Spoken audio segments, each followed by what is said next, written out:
post-match press conference of the match between...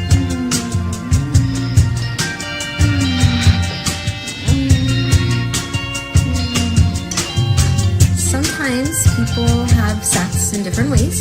69.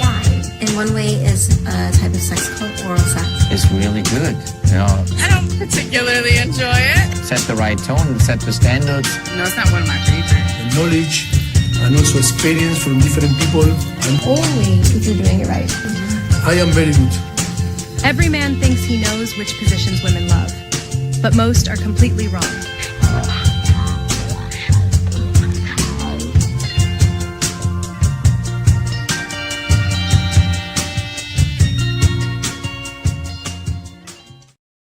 All right, welcome to Straight Red Card. Yeah, Brett got hacked.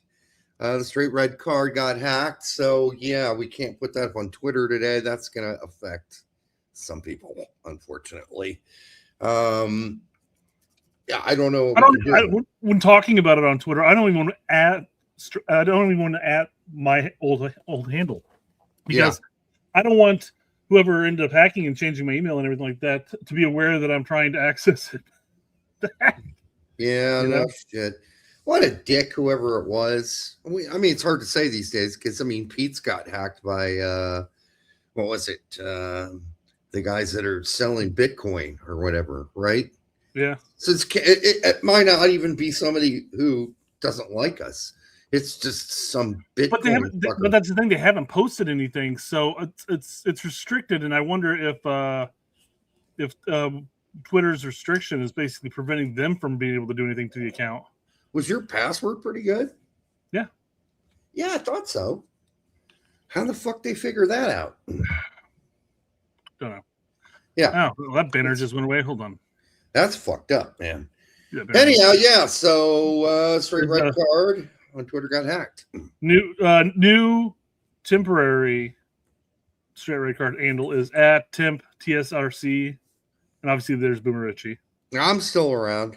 They haven't managed to figure me out, but after I realized that, because here's the thing, I mean, I think they changed my email on there like back in like November, but I'm just I'm now restricted. They changed the email again. I think it caused it to go in restriction. I don't know. Holy shit! No kidding. But I mean, because November there were a bunch of changed password requests being sent to the email, and I don't frequent the email at all for the most part. Yeah. But there were a bunch of them, and then all of a sudden just stopped, and I didn't get anything else after November. So that must have been when they did something. I don't know how they. I don't know enough about hacking to be able to even sound intelligent about talking about it. Yeah. Tony says I'm next. I hope not, man. That's just sucks. That just sucks. Anyhow, want to congratulate Bo Graves. Or Greaves. I think it's Bo Graves. Anyhow, she was the first woman to win an official PDC, Professional Darts Corporation event. So that's the big boys. That's the best players in the world. And she won a tournament. So there you go. First woman to ever do it. And she's just damn good, period. I mean, she made some of these guys look pretty average today. So good for her. We got stuff to cover. Obviously, there's a big weekend full of games and guys playing in them and some disappointing results. But we'll also get to, of course, I mean, the whole list of like a bunch of players people are talking about and just raving about right now. But which one of them is the real deal, right? I mean, I'm not going to be able to tell you for any assurance who's the real deal. But I got a pretty good feeling about some of them. And I've got a feeling. I got a feeling. All right. So what do you got, Brett? Let's launch into this puppy dog. So we're not here till 11:30 like last time. Fair enough. We got some soccer topics to cover from my end. Problem is obviously with being hacked and not having access to everybody that I follow and everybody that follows me and stuff like that, my timeline is dead. Well, fuck. You're usually dead. Look, we'd have 80 people on the show already. We got 22. Oh, shit balls. Yeah. So this is ridiculous, obviously. It's killing us. This is the thing. yeah, guys, go out there and please just post the link. Post the link. Let people know this is where they can find it, because obviously, yeah, that's hurting us real bad right now. All right. But the thing is that everybody should know. They should have the post notifications. You would think, but I mean, on, before the show basically starts, we got 48 people in here usually, and it's over 100 in like 30 minutes. But it'll kick up soon. Yeah, I mean, I couldn't go to Twitter, so I couldn't.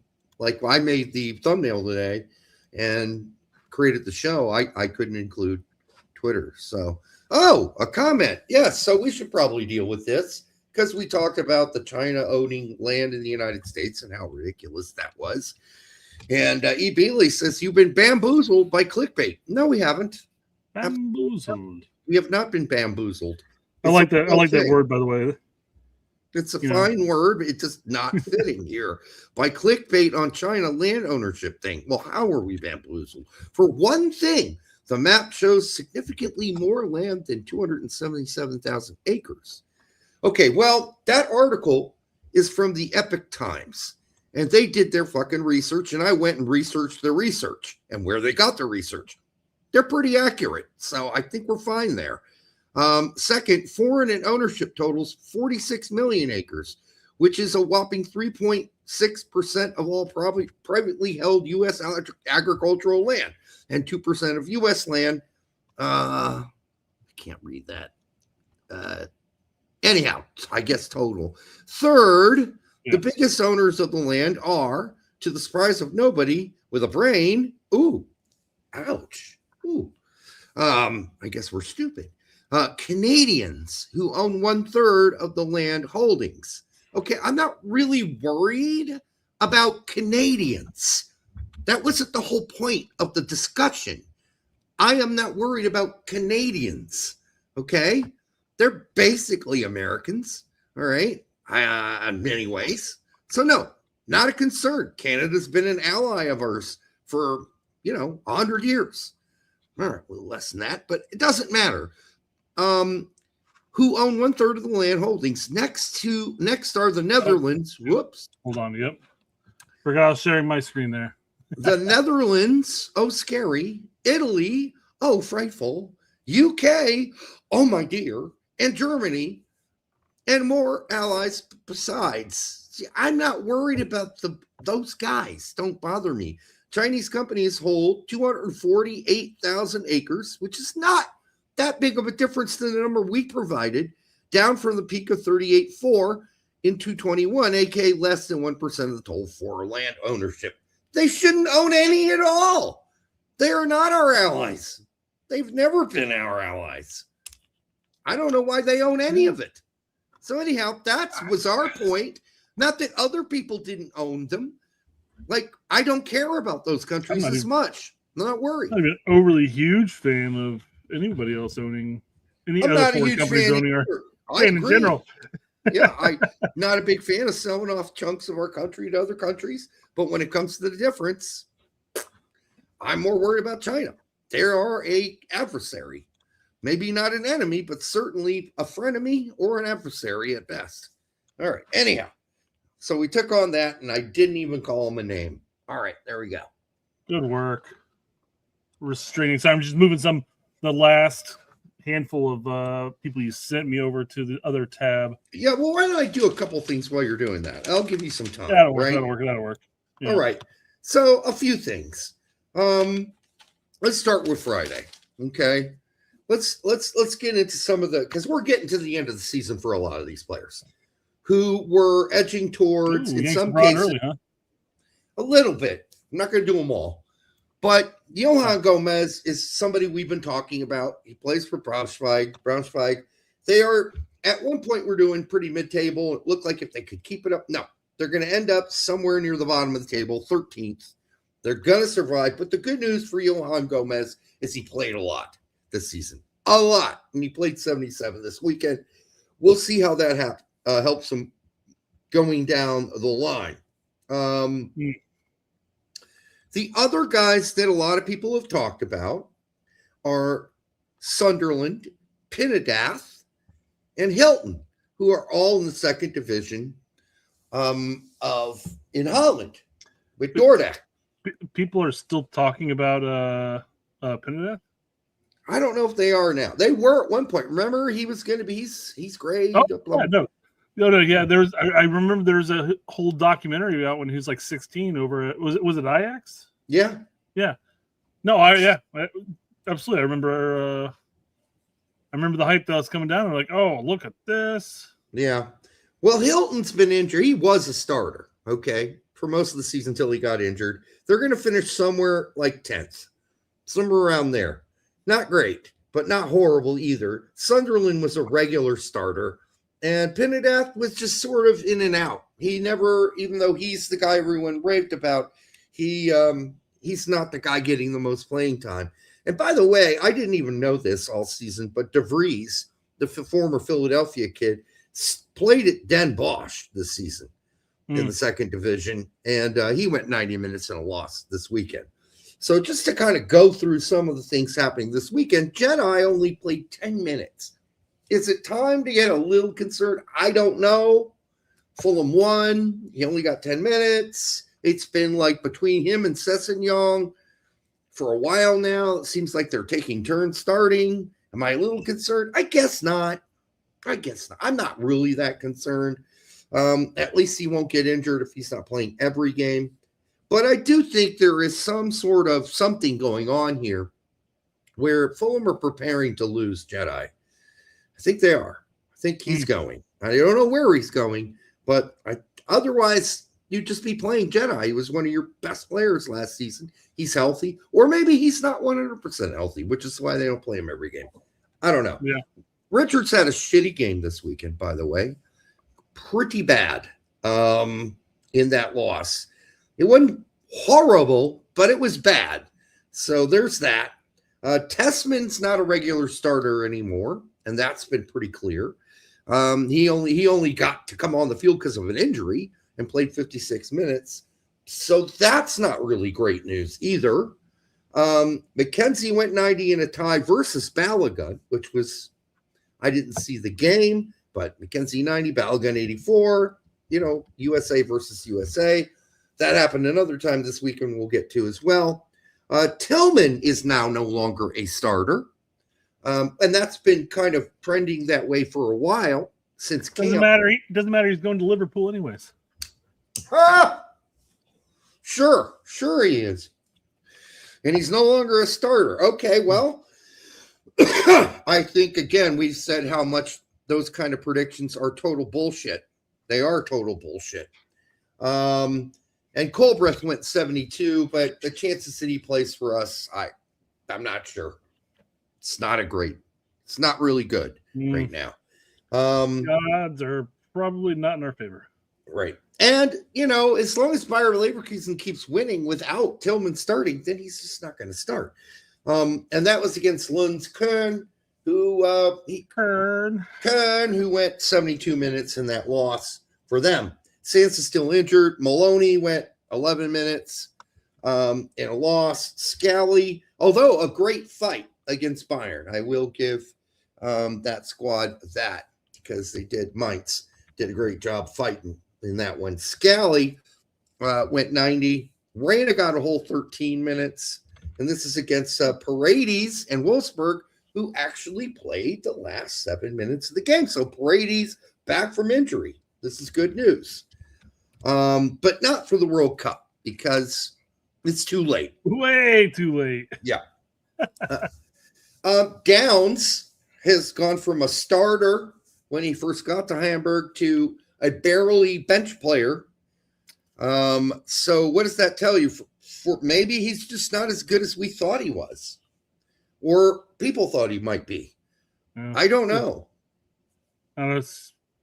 Hindsight's always 20/20. Of course, Yeah. You get the opportunity to make your move. Although, maybe he was playing the odds of whether or not his team was going to get relegated after one season in the Bundesliga. Maybe he can go to championship and whatever. And it's all, like I said, it's all 2020. I mean, but we're at a point maybe now where like the teams just don't have the confidence that his former club had in him. No, he doesn't have the confidence, dude. You watch him play, it's gone. Like, no goals. Nothing. Well, which was strange because I watched the first couple Assists. matches of the season with him, Mhm. and I mean, he didn't score, but I mean, he looked lively and created some chances. Not necessarily him creating the chance, but him creating chances with his team. Yep. But I mean, he was a standout, like, oh my god, he's the future type of play. But I'm like, it wasn't bad. Yeah. But that started fizzling.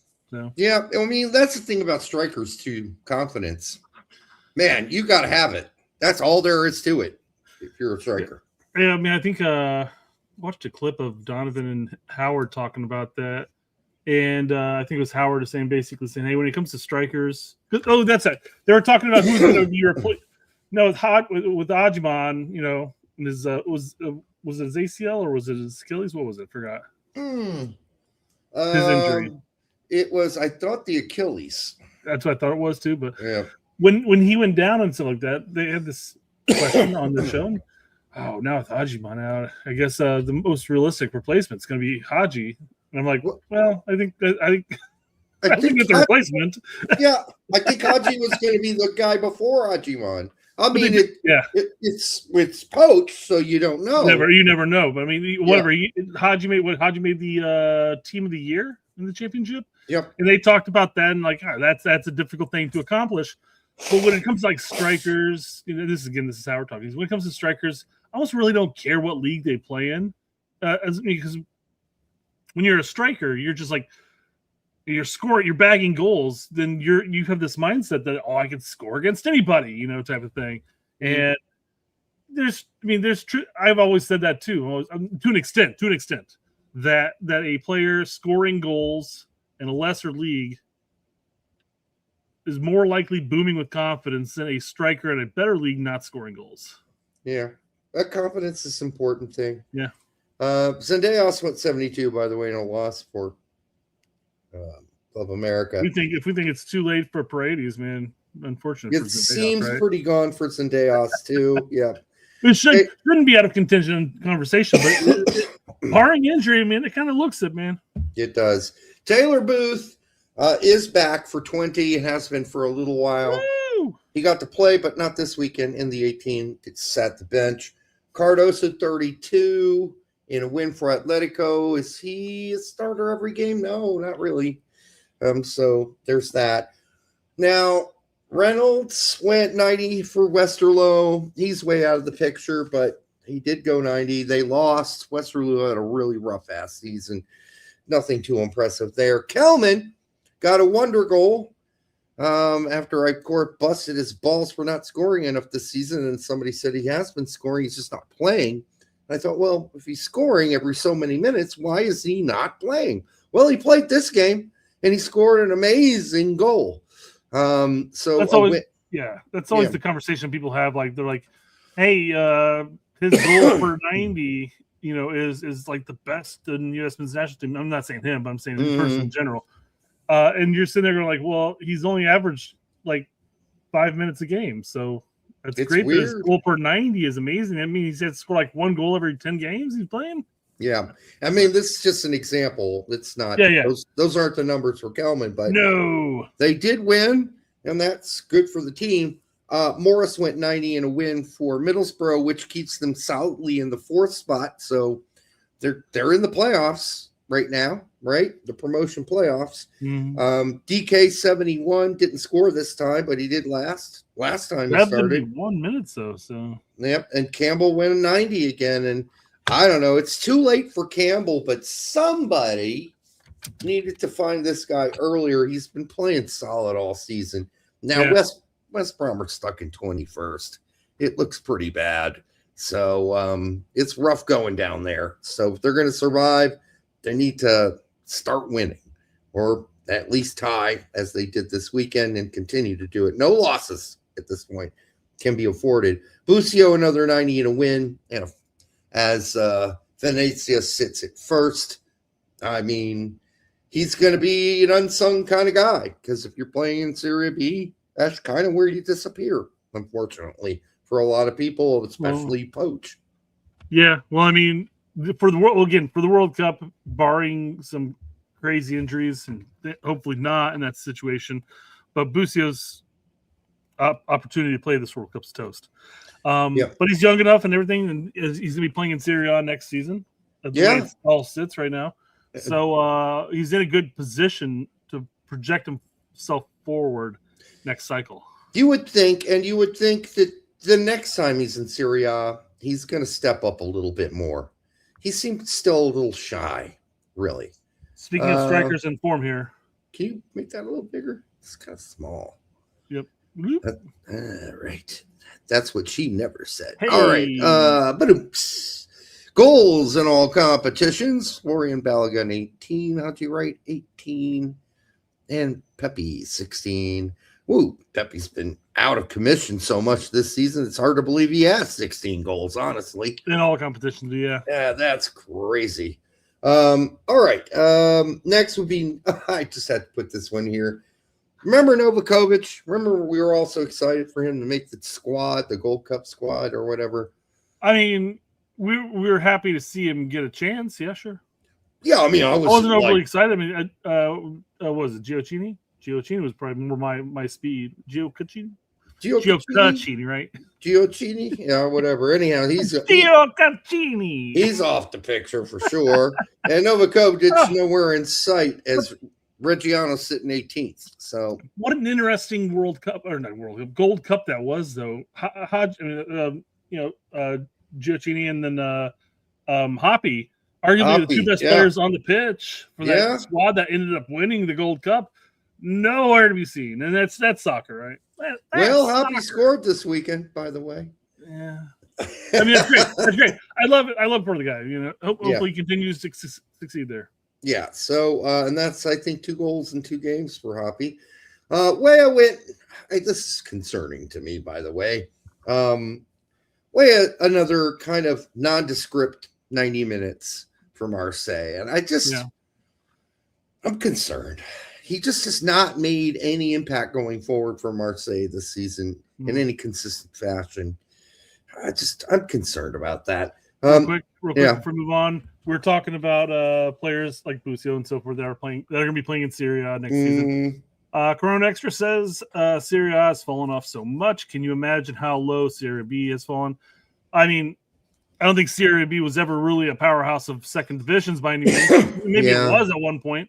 But I mean, somebody had posted a video showing every major league in Europe and their transfers spending every season since like the mid 80s all the way up through here. Mm-hmm. And those decades where Serie A was just a powerhouse. You had Juve, Inter Milan, AC Milan, all just running the show, especially when it came to like Europe and stuff like that too. Serie A was outspending everybody in Europe. Yeah. And it's weird when you look at it and you look at the leagues and stuff like that, and it's the leagues that spend the most money tend to have the most success. It's weird. Yeah. I mean, listen, a lot of those, like Juve, got in trouble for how much they spent, right? Well, it was spent on the refs. Spent on the refs, I agree, yeah. And a lot of them overspent. They're been on sort of the financial ledge for a while. So, well, especially since COVID hit, that's when. I mean, Juve definitely hit rock bottom in that period. Yeah, because they were like, "Where am I supposed to make any money here?" Yeah. By the way, Trusty went 90 for Celtic and a win. Hooray! They're climbed closer to the top now. They're 3 points out, so it's still possible for them to win this. After such a shaky start? Yeah, I mean, it was bad. Matthias Albert got his 1 minute of regular time for Dortmund this weekend. Congratulations to him. That's a new record. It is Matthias Albert, by the way. I'm not going to call him Mathis Albert. I was sitting there second guessing our take, and I like to say Matthias Albert. It just sounds cooler than saying Mathis Albert. Well, he's French. So, and then all of a sudden, Pete started saying that in his episodes. I'm like, well, I mean, Pete's a worldly guy, man. Not that worldly. He's been around. He's been in Asia, not Europe. He knows your last name is actually pronounced Rocher. Come on. That's a problem right there. That's a hint that he's not. Now, he does that to joke around. But He was born and raised in Southeast Asia. He doesn't know anything about Europe per se in pronunciation. So. Born and raised, or just raised? I mean, he's still calling Westerlo. I mean, after we told him how to correctly pronounce it twice. So I'm no one to judge when it comes to pronunciations. So. I know I'm not being overly judgmental about it. I just think his name is Matisse Albert, and I'm sorry. Even if it is Mathis Albert, we should be saying Matisse because it just sounds cooler. Oh, way better. Way cooler. Mathis. Yeah, what is that? What is that? Albert. What is he, like German? What is he? German and English? What is this about? You know? Yeah. Anyhow, it's a very French last name and very European first name. Listen, if he wants to be called Mathis Albert, we'll call him that. But I would guarantee you, on his team, his teammates call him Matisse. All right. No parent is gonna say, "Oh, what are we gonna name this kid? Let's call him Mathis." Nobody's saying that. Nobody's saying that. I'm sorry if there's somebody named Mathis in the chat, all 53 of you, but yeah, it is what it is. It is what it is. And I'm joking around about this. I don't lose any sleep about it, but I just think it's funny that we're falling on Mathis Albert as his name. You know, it's very American pronunciation. It's so American. Yeah. It's something I would do for a shtick though, because I mean I fumble on pronunciations of names, especially European or anywhere, just outside of America. Yeah. But I mean, I would look at that and it's like, I'd say something like Matthias or something like that, but Mathis. I don't know. Yeah, I'm pronouncing his first name like a German would pronounce it. On both, actually. So, because if a German know you're French, they're not gonna like if your name's GUI, where Germans are not gonna call you Guy.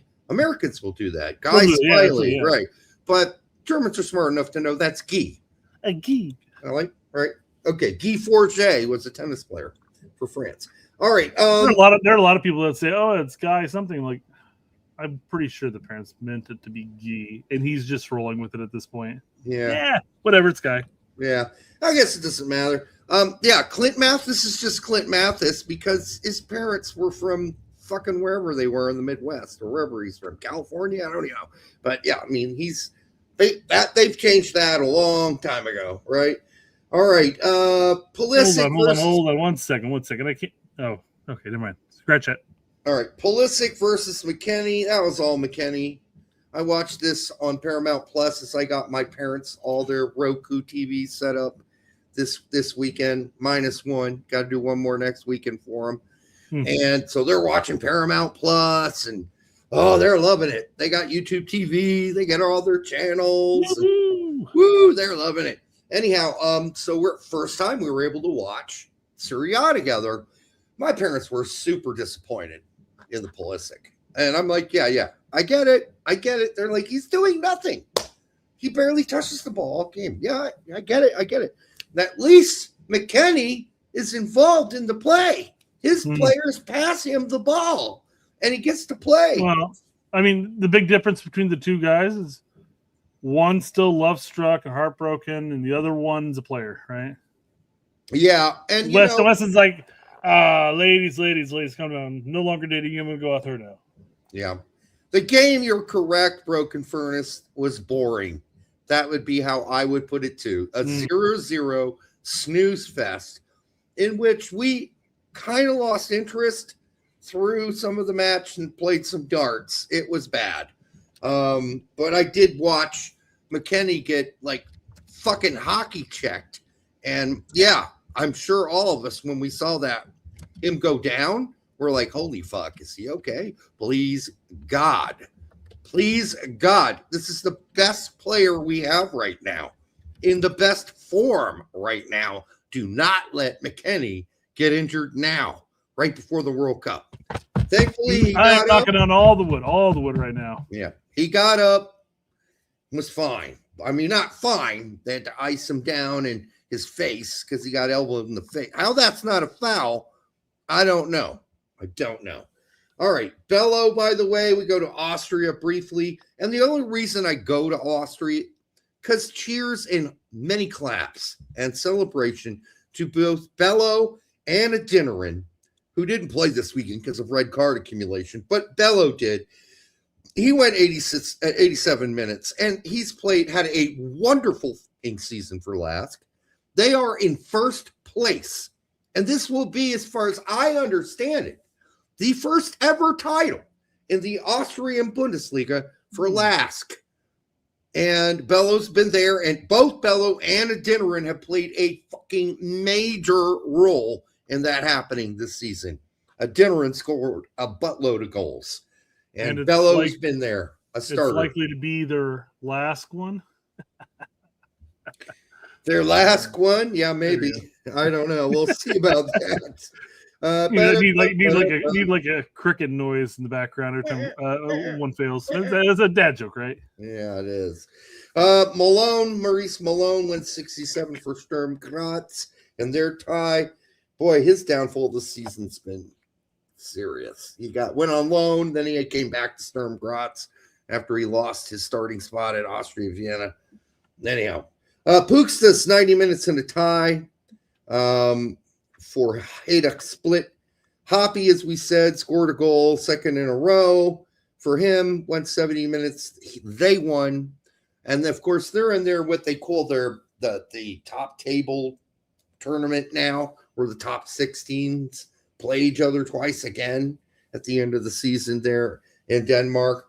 I'm not sure he stood out enough this season to go anywhere else. I think at best he's staying there. Or coming back to MLS, which didn't really work out, right? Yeah. He came to MLS. No balls were blown off. So there you go. Haji Wright, 71. Pretty uneventful minutes and a win. You tune in. You're hoping for more.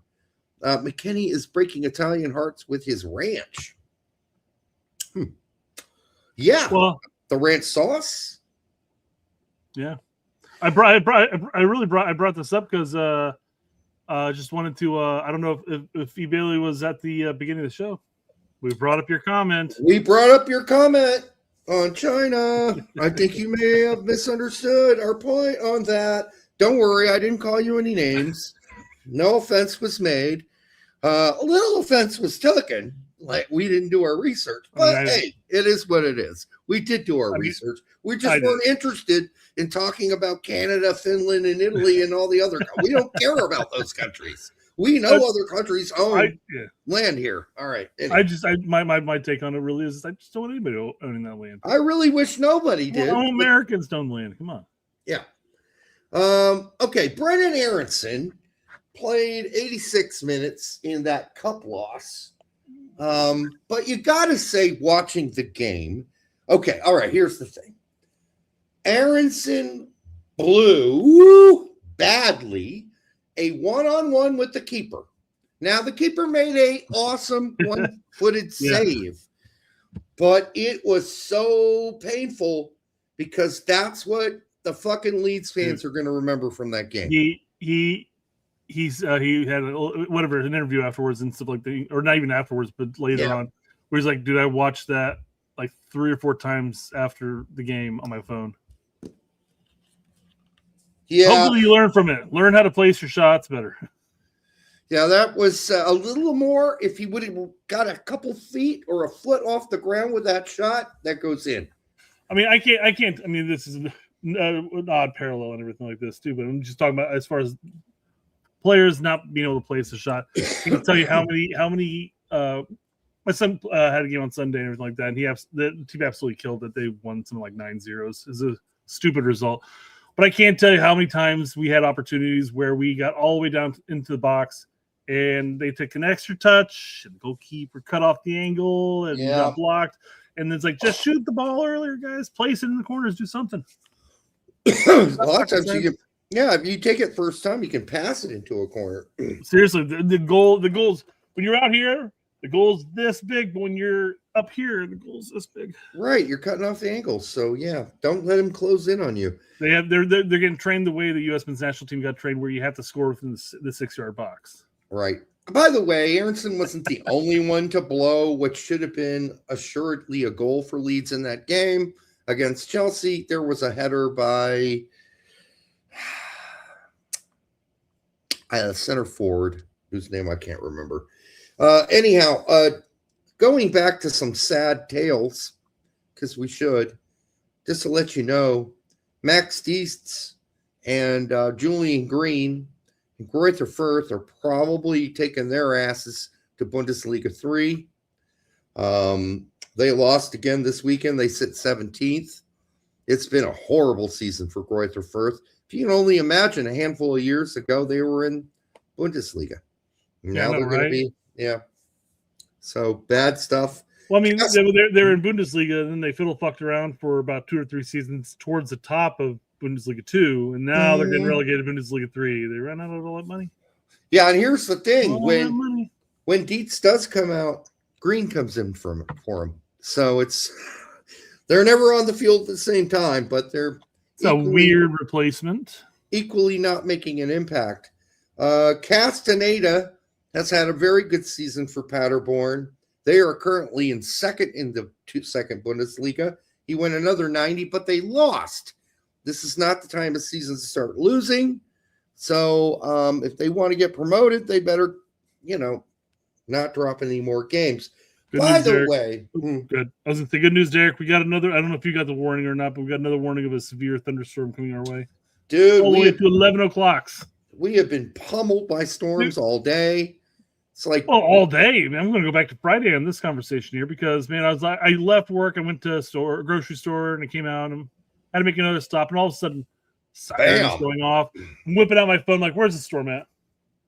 Okay, I've got time. I have to drive and go pick up my dog at doggy daycare. Yeah. And I'm just like, hey, guys, I'm just going to wait out the storm here, if you guys don't mind. And so I sat there for like 20 minutes as the storm went by, and we talked to the people who run it basically are from like Iowa or something like that. So they're like, it's weird that when like tornadoes come around, that we all sit here and gawk at it. Like, oh, look at that. It's a tornado. Yeah. Whereas if you're not comfortable enough around or severe storms and stuff like that, you're like, oh my God, there's lightning bolt. I gotta get underground.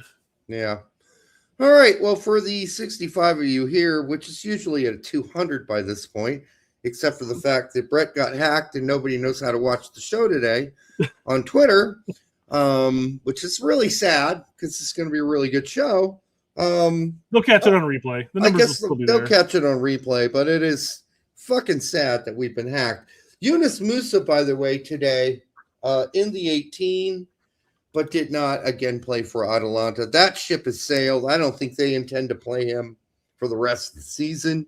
So he's going to have to find a new team. By the way, I skipped over Freeman, who had an exceptional game for Villarreal in his 90 minutes and their win. I'll be bringing him up here shortly, so let's not ruin it all. No, that's all I got. Okay. All right. Go ahead, Brett. Look at this. Your show now. A fellow Hoosier. By the way, when I lived in Bloomington, Indiana, we were under a tornado. Watched the clouds behind our home. I saw the clouds starting to swirl and come down. And luckily, it went back up and moved on. Yeah. I guess, that happens. Always used to just be like when the storm comes through, sirens going off, you always look out your front door.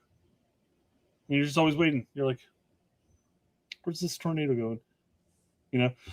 I'm sure I mentioned it during the show one time, but as me and E went to go watch, I think it may have been Wicked, which is kind of hysterical, kind of ironic. We went to go watch Wicked down over at the Murat downtown. And so we're cutting across the I-70 to go to Mount Comfort Road, take it back up to my parents' house where my kids were. And when we left the Murat, it was pouring down rain. It was like rain was going sideways. That's how the wind was crazy. And everybody's sitting inside the Murat, not wanting to go out. We're parked. I could see the cars, like literally 10 cars down. I'm like, you want to go? We got fucking drenched. Yeah. But we also didn't have to wait in traffic, so we got out of there. And as we're driving down I-70, maybe about 10 miles behind us, apparently there was a tornado that literally followed us all the way to Mount Comfort. And as we turned north to go to my parents' house, it actually went up Mount Comfort. Like we got to my parents' house and they're like, dude, there's like a tornado went right down I-70 and it's now shooting up here. I'm like, holy crap, it's the same track we took. So we were waiting. Apparently it jumped right over my parents, like city, town. I don't even say city. Yeah. It's not, they're not. It's not a city, but it's like a little hobbit hole type of town. But, Yeah. By the way, Marat Theater, I believe, named after Joachim Marat, the famous cavalry marshal of Napoleon's armies. Anyhow, fun fact. I don't see anything nearly French related when I look at the Murat, though. I don't either, but they got it named after some Murat. That's got to be him. I can't. There's no other famous Murat that I know of. Unless there's one in Indianapolis I don't know about. Anyhow, Musa, should he go to the MLS? Sure. I don't care. At this point, go where you can play. Like, he's totally stagnated. This is one of those situations where his price tag is going to hurt him.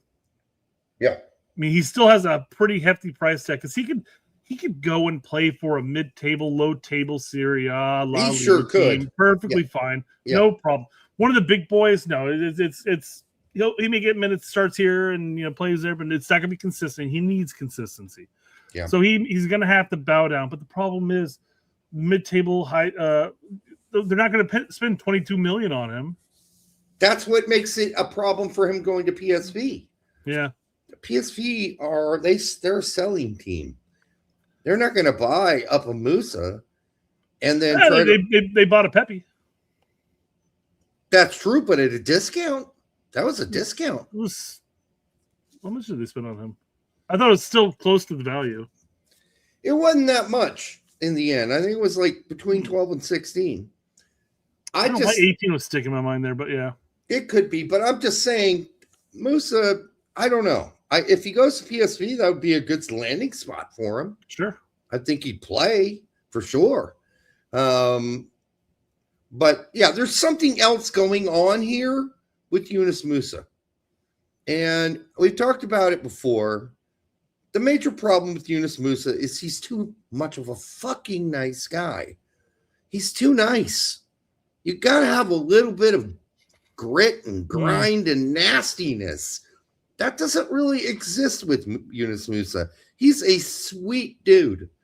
And as often happens, how many of the greatest soccer players that ever played the game were sweet dudes? Not many. I can't even think of one. Can you think of a sweet, nice little sweetie pie that was an amazing player? They were either bad boys or egoists.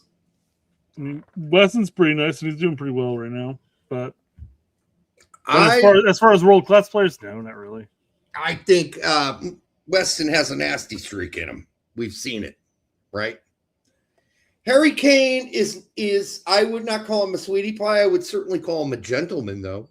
There have been gentlemen, right? So he's a gentleman, but he's a fierce competitor.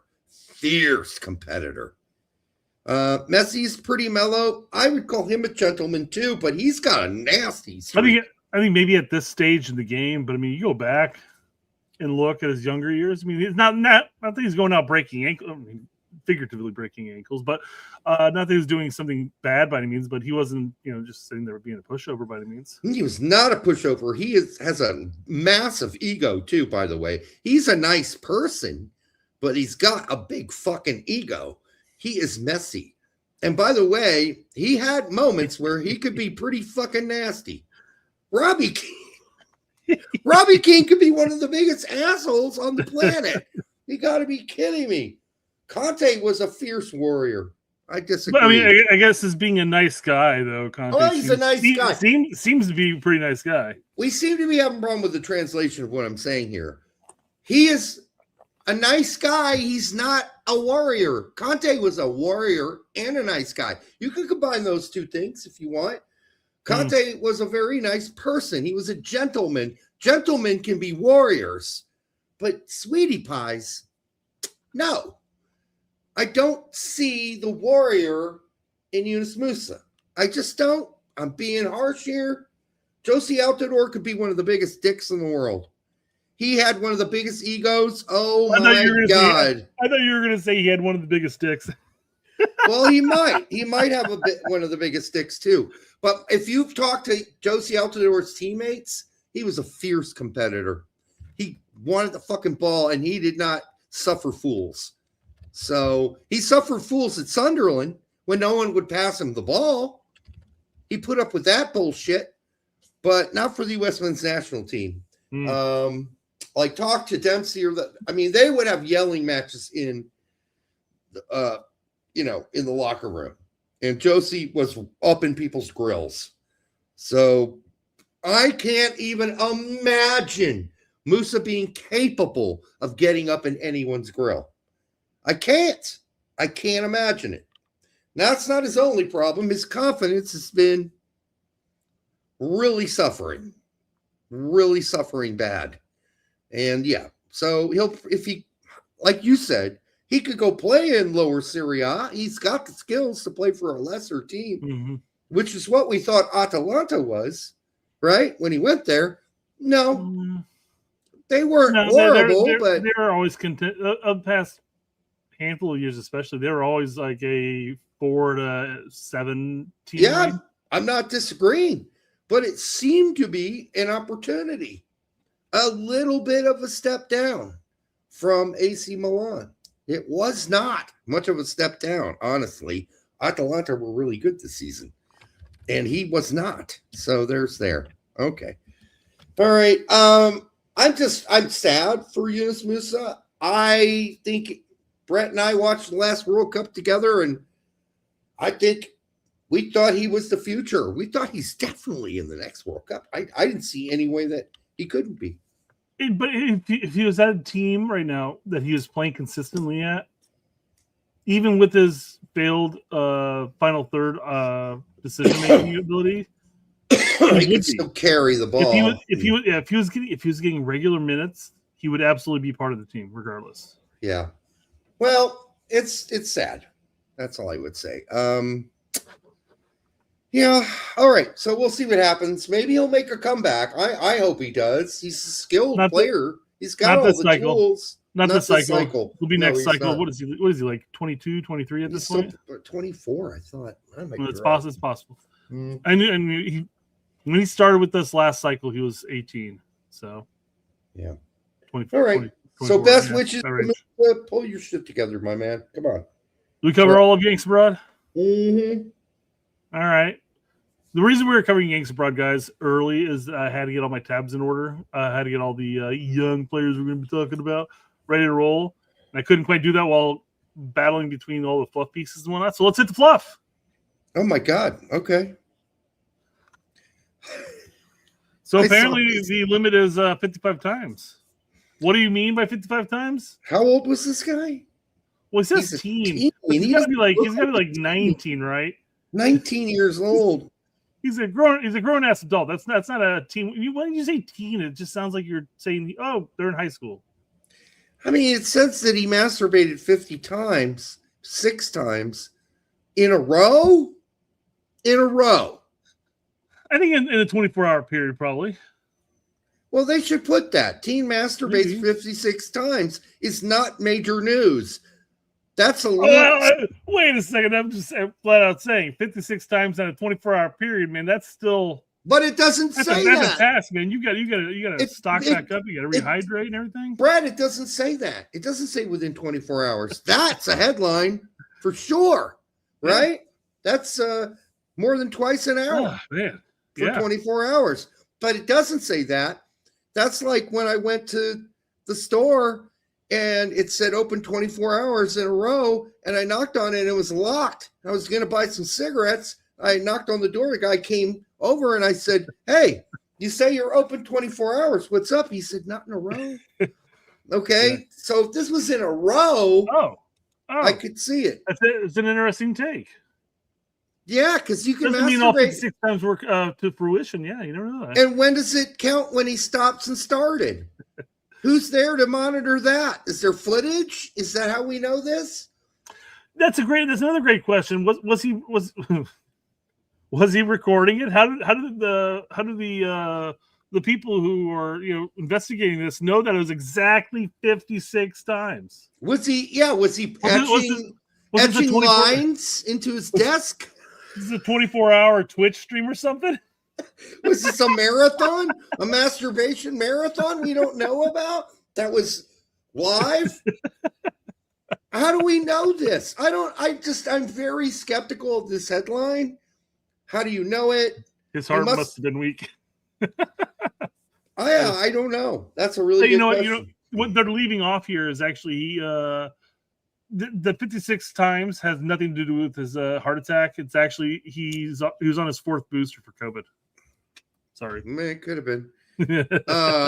But yeah, I don't know. Did he write in his diary? He barely says, "Yeah." How do we know? He's etching on the wall. He's putting lines. There's 5.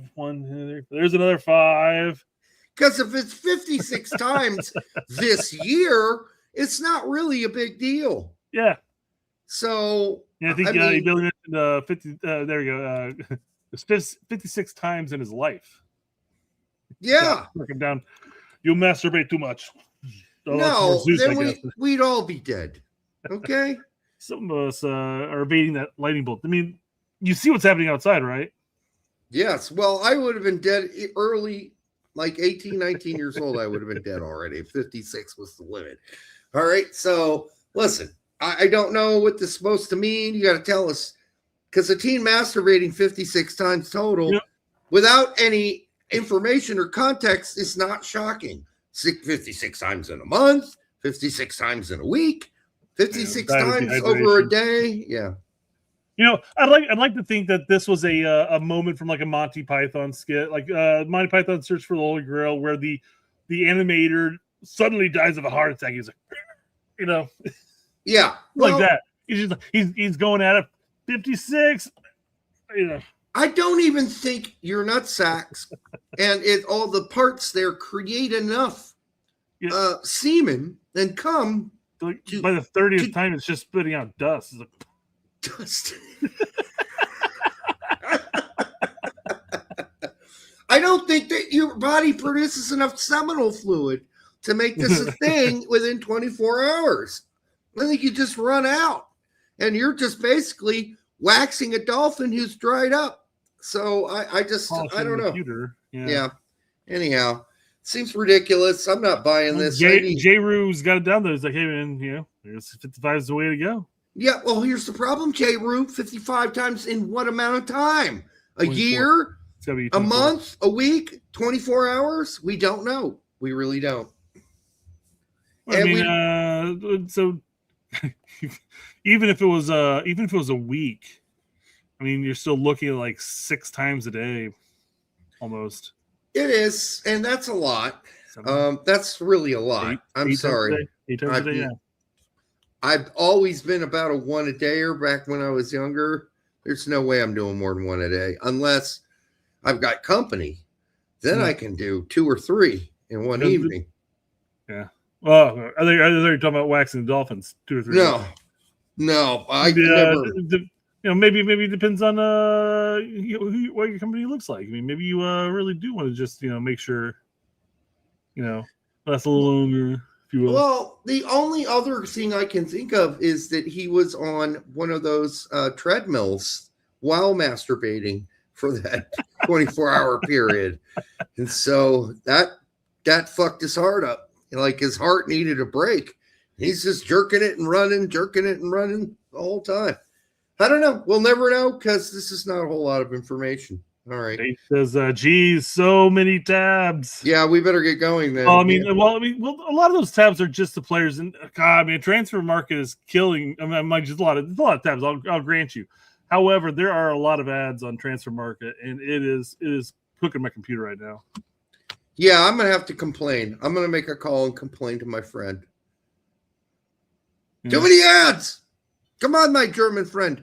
All right, what's this? We're gonna pause.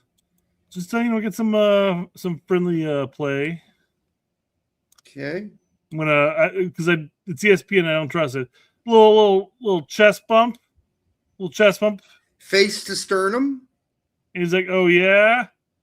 I'm gonna right in the jaw. That's a red card. We're gonna skip forward and see.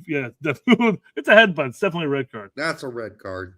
All right, let's see. There's a more pulled back version of this somewhere. Let me see here. Of course, she's down. Here we go. Dude, look at his face. Look at that face. Oh, squish back. I mean that. I'm surprised he didn't get knocked out, man.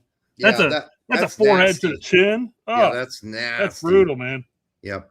Ooh. That's pretty nasty.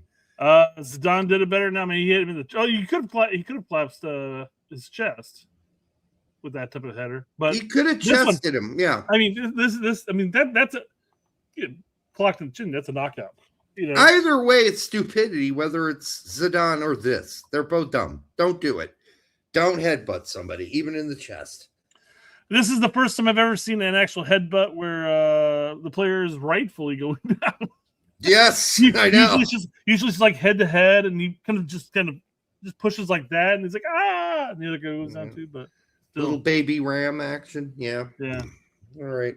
Oh man, but yeah, that's rough. It wasn't the only brutal play of the weekend. We talked about Yanks and Bravo. We don't cover other teams.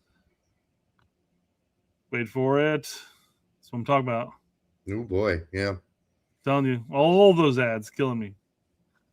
All right. Yeah. This one I can play because it's off of somebody's TV. Bam. that was just a push, whatever, you know. He's up already. He's like, look, he's pushing, push me, blah blah blah. He gets a second yellow card. A goalkeeper gets a second yellow card. Bam! That is this part of his hand across his face. So he's not breaking any bones by punching him like that. But that's it's kind of like Krav Maga shit, that where you use other aspects of your hand to really deal some damage. Yeah, it was a SWAT.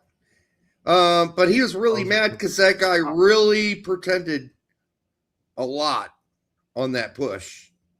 If you go back to the push, you're like, did he really need to fall that hard? Oh my God, he looks like he got dropped. He stood there for a second, like like a shotgun hit him. I'm sorry, bro, but you can't. You may be pissed about him overacting on that, motherfucking faker. but I mean, you still pushed him. I mean, you're going to get a yellow card for that most likely, unless he got a red. No, he got a second yellow. Oh, okay. Well, then he shouldn't have pushed him at all. Then that's stupidity. Yeah, what did he do to get the first yellow? Is my question. Well, was it the foul before that caused that guy to get up in his face? Who knows? It's Zaragoza. Who watches that? I don't.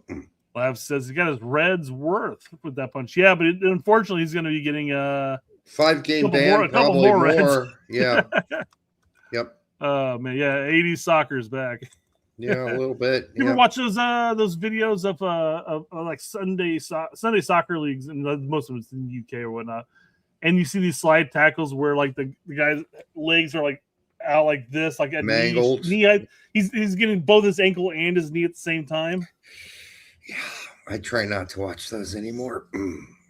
Oh, Brian Marco is saying the team dropped the goalkeeper after that. Well, there was stupidity.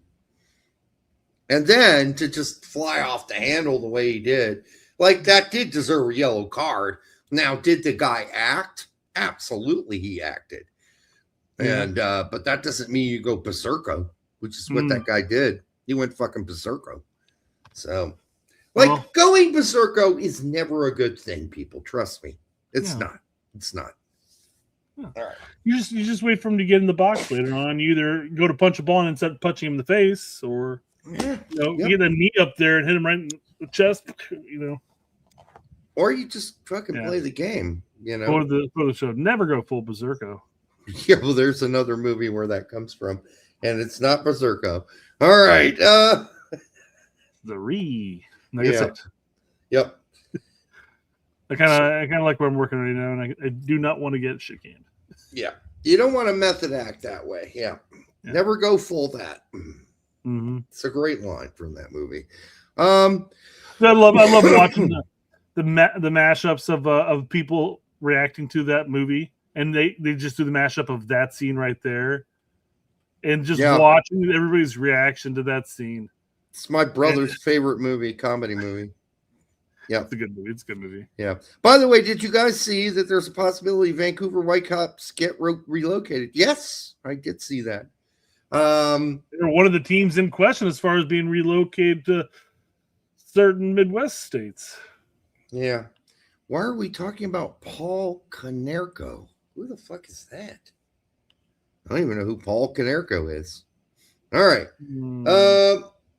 Yeah, let's move on. What do we got next? We got lots of tabs. Let's start busting some of these. Fuck off, LAFC. This record Swiss champion Grasshoppers. I love that name for a team, by the way. Mm-hmm. Staring down the barrel of relegation once more and freshly eliminated from the cup by second-tier opposition, make their feelings about the Los Angeles owners perfectly clear. Yeah, but look how many fucking fans are there. Well, they're protesting. Apparently, they're there for like the first 30 minutes and then they left. Yeah, okay. So I don't know what point of the game this is. Maybe they just came back to flash some flags next to it. Hey, look over here.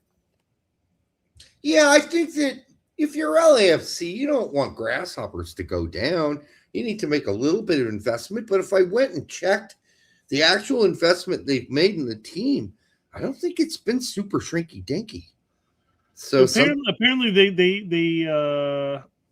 they talked about really investing in the team, really doing some massive investing in the team, and it's kind of fallen flat. That's Switzerland. There's only so much investment you're going to do. If you're a really good player, you're not going to play in Switzerland. Mm-hmm. A really good player plays in the top 5 league, and that is not Switzerland.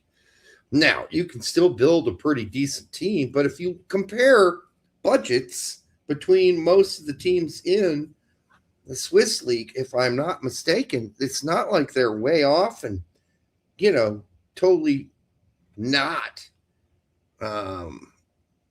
paying or comparable to the other teams in the league. So I don't know. I don't know. I'm not defending LAFC. I could give 2 fucks. But I get their frustration, but sometimes teams just have bad fucking years. They just do. I mean, look at LAG last year, coming off a fucking championship. Or let's look at Sporting Kansas City this year. Oh, yeah. Kansas City bills itself as America's soccer capital. Will host a bunch of World Cup teams and games this summer, and MLS representative Sporting Kansas City has long been one of the league's standout franchises. But a quarter of the way through the MLS season, and Sporting are at the bottom of the league. And that's after a weekend of a 5-0 victory for Chicago. Yeah, they're not just getting beat. They're getting their asses handed to them. So, my God, that was fun. 5-0 in one half. Let me rephrase it. It was 0-0 at halftime. And I'm not really blaming this on the fact that they play on average about 5 or so Americans a game. A lot of other teams are doing that too, and they're doing just fine. Seattle's playing 8 or 7, around 7 a game, and they're doing just fine. It's who they are. Vancouver plays 5 Americans per game. All right. So that's not their problem. It's just that the guys that they had who were supposed to be the guys they actually paid for the team aren't really contributing. And it's a broken ass. They're trying to just come back from how many years of Vermees? It's a lot of years under the same guy to try to. And who's the coach now? Rafa Wiki.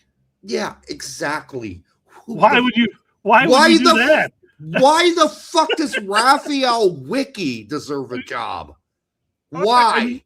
Maybe an assistant coach at a NCAA, college or whatever. He's been a loser everywhere he goes. A loser.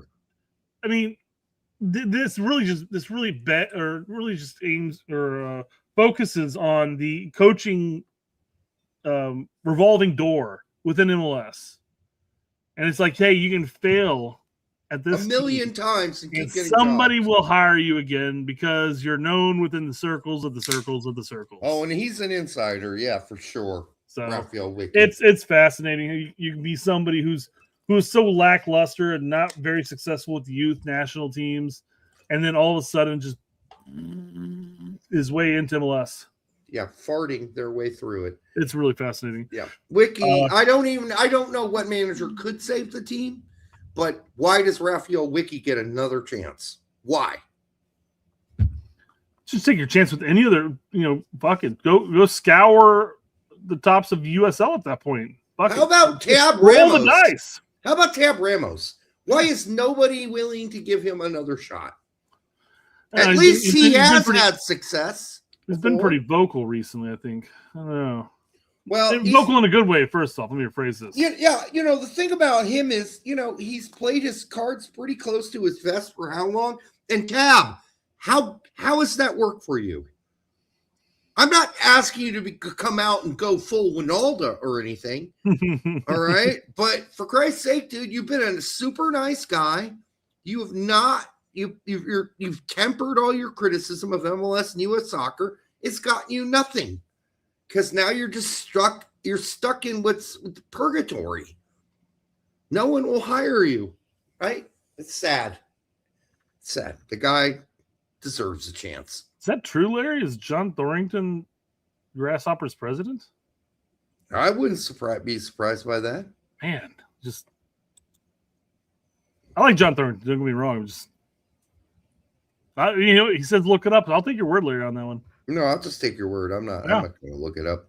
Overly concerned about that, but that caught me off guard. I was like, John Thornton had some front office work in MLS, Chicago, right? But it's just why. I guess it's an MLS team that owns. I think it was LAG.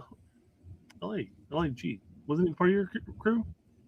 He played for Chicago, yes, but as far as front office, yeah, I thought it was one of the two LA teams. I don't even remember anymore. Well, one would imagine it's probably LAFC then, because now LAFC owns Grasshoppers, and now he's over there. Yep. All right, what else we got? Too bad Kansas City. So here we go. Alex Freeman had a very successful game. We talked about it briefly in the Yanks Abroad portion. Mm-hmm. Here he is playing a very defensive role. Yeah. Did not really get up much into the attack, which is something we question as far as his role with the U.S. men's national team.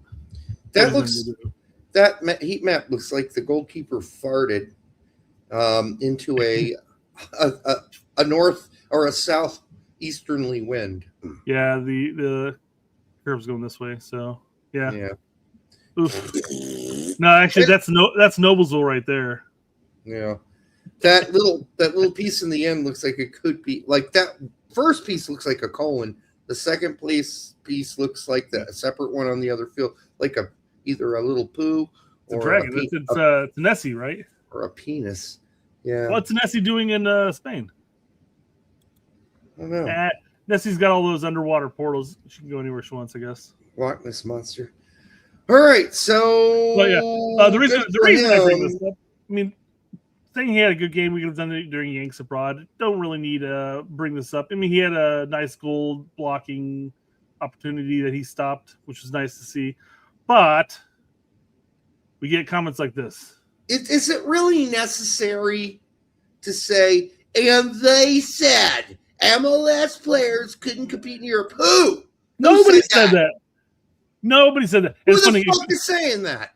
You scroll through, you see Tax, you see Edgar. You see a bunch of the people who may not necessarily be the biggest MLS fans. That's fucking paranoid bullshit. Nobody is saying that. No one. Absolutely zero. Nobody says that. Now, if you're good enough, we want you to go and test yourself in Europe. That's what we want. Yeah. Okay? If you don't want to do it, don't do it. There are plenty of people out there that are saying insert MLS player cannot play in Europe or very successful in Europe. But nobody was saying that Freeman's not going to go to Europe. Nobody said that he couldn't compete. Yeah, exactly. Nobody said that. So these fucking paranoid motherfuckers need to stop and take a fucking deep breath, Mr. Central, before you lose yourself. Well, and how many people from MLS have gone to Europe or gone back to Europe and played well for whatever club they went to? It's not he's the fucking first. No, he's not even close to the first. Not even close. Nobody's saying this shit, guys. Come on. Nobody's saying this. So Get over yourself and please stop these kind of posts. And then he puts the crying emoji, laughing, crying. Whatever, dude. Nobody says this. No one. All right. Pause button was gone. 16-year-old former LA guy. We already kind of talked about this. LA Galaxy youth player Matisse Albert makes his Bundesliga debut for Borussia Dortmund. Yes, it's nice. He broke records. Yeah. Yep. Came in at the 88th minute when they're up 4-0 already. I mean, but still, 16-year-old, that's cool. I like it. I love it. And unlike Cole Campbell, this guy's the real deal, people. It's the real deal. I think he's the real deal. Right now, I'm not saying he's 100%. I'm not saying 90%. I don't know if he's ever – injuries happen. Weird shit happens. But this looks like a real guy, like a real contributor going forward. Everybody's bringing this up right here. Yeah, I know. A little disingenuous. I mean, it is. He's with the academy team, guys, and most of us knew that, but still. Yeah. I think that's uncharacteristically shilly of Herc to say. It is. It's great that he was a product of LA Galaxy's academy, but former LA Galaxy. Oh, that's a youth player, so but that doesn't specify that he was just a young player. I mean, it doesn't specify that he played for their academy team only. I think it's an unnecessary distinction to put out there, but okay, it's fine, great. We're just leaving a former LA Galaxy academy player. I mean, he's been there. He's been there for 2 years already, right? This is his second season. Yeah, so he's been there since he was 14. Is it? Yeah. Yes. Yeah. So, I mean, not to say that he didn't develop between 13 and 11. And LA year and a half, maybe he got there in January. I don't know. It's 2024. Okay. All right, fine. Give LA Galaxy credit. Fuck it. I don't care. All right, fine. But it's like I said, it's just a disingenuous take when you say it like that, because it does come off making it sound like, oh, he was formerly playing for the Galaxy. Well, that's cool. Now he's playing in Bundesliga. Awesome. And I know that Herc's not that way. He doesn't like usually post like this. It was a little strange to see that. I didn't even see it until the chat brought it up. Yeah. No, I thought it immediately when I read it. I'm like, really? We're gonna highlight that? Yeah. Okay. Anyhow, he's a great player. He's one of the guys on our list, honestly, that I think is the real deal. I think he's the real deal until proven otherwise at this point. He's got to prove to me that he's not the real deal at this point, because everything I've seen so far, I'm not going all out Zalalem on him. Okay. I am not breaking out the lube or anything like that. I'm not going Zalalem on this guy. I'm just saying he looks like the real thing. That's a promising guy. I will give him, on a scale of 1 to 10, I'd give him an 8 on how high I am on him. Now, you will notice I will not give anyone above an 8. I don't go 10 anymore. Okay. You know, it's a good thing. I switched off of the window and take a look, because I mean, the preview of this window wasn't coming up. Somebody had tagged me in it, and it's Xavi Simmons ruptured ACL. Looks pretty nasty, and it's an X-ray of somebody's legs, and the knee is just shattered. And obviously he knows nothing about what an ACL is. Yeah, but his penis is exposed. So I'm sitting there I looked at him like, oh, thank goodness. I don't think you. I think we're gonna get dinged for that. It's an X-ray. I know, but I'm just saying. I'm pretty sure we're gonna get dinged. I don't think so. I just think I'll pull it up if you want. I'm just saying that I'm willing to editing to make the show back up and monetize. I don't think that's not gonna hurt us. It's an X-ray. X-rays are actually. It's not like you can see. It's not nude. It's the form of, the shape of. But I will say this: the idiot that posted that, if you're gonna do a joke, know what a fucking ACL is, you fucking halfwit. It's not a crushed patella, idiot. We can post it. We can post it. But this is for educational purposes, guys. This is about talking about ruptured kneecaps and ACL injuries. They're not the same thing. This picture of his knee cap, his patella being crushed, is not his ACL, you fucking morons. If you're going to make a joke, show a torn tendon there or something, right? All right. This is so stupid. And I guess they're trying to say he's a small wiener. All right. Lewis says, hey, nice x-ray of yourself. Nope, just the tip. Watch out. It is quite a small penis. All right. It is. Christ. But there we go. All right. What else we got? All right. Are we starting the segment? We're being canceled. Yes, actually. And I've got a couple of videos lined up before we start talking about the players itself. Okay, let's do it. By the way, thanks to the 75 of you here that are now, usually, obviously, we'd be at like 200, whatever. But we were hacked. And so we are minus our announcement. Our largest announcement vehicle has been crushed. So thank you to the 75 of you here. Get out there, share the link. Share the link if you can. We're fucked right now on Twitter, obviously, with the Detroit red card. I'm actually kind of impressed. I mean, I know that we draw some numbers on Twitter too, from people who are watching on Twitter. Oh, yeah. I'm absolutely. kind of impressed with the amount of outreach that handle actually had on our numbers. So maybe this is the number for people who are watching on YouTube versus Twitter. Which would mean Twitter watchers are somewhere in like the 130 range. We gotta start pushing we gotta start really pushing we got our faces out there for more, but we don't get anything in return from it. Right. Nobody comments on Twitter, and nobody we don't get any money for it, so no ad revenue there. Mm-hmm. No super chats, no nothing. And we tried Facebook for a while, and Facebook fell on its face. Yeah, and hey, Instagram is fine. It's just it's slow going and growing. And I don't do enough on Instagram to really increase our presence there. Yeah. So, all right. Well, we'll still get our YouTube numbers. Our YouTube numbers will still be fine. People will catch the replay and watch it, etc., like they usually do. Yeah. So. Yeah, but it is sad. Anyhow. So we're going to be moving on to our topic, which is, hey, who are the real U.S. men's national team players of the future? And quite frankly, just to start it off, I wanted to bring up a couple of videos where Donovan and Howard are talking about the youth system and how it's wrong and terrible and it's not where it needs to be. And then I got a video from 343 pulled up, which is also linked down in the description if you want to watch the whole video. It's actually a pretty good, solid hour and some change watch. He brings in Coach Rory to talk about the youth system, and it's interesting to see some of the behind the scenes when it comes to we talk about the youth system as a whole.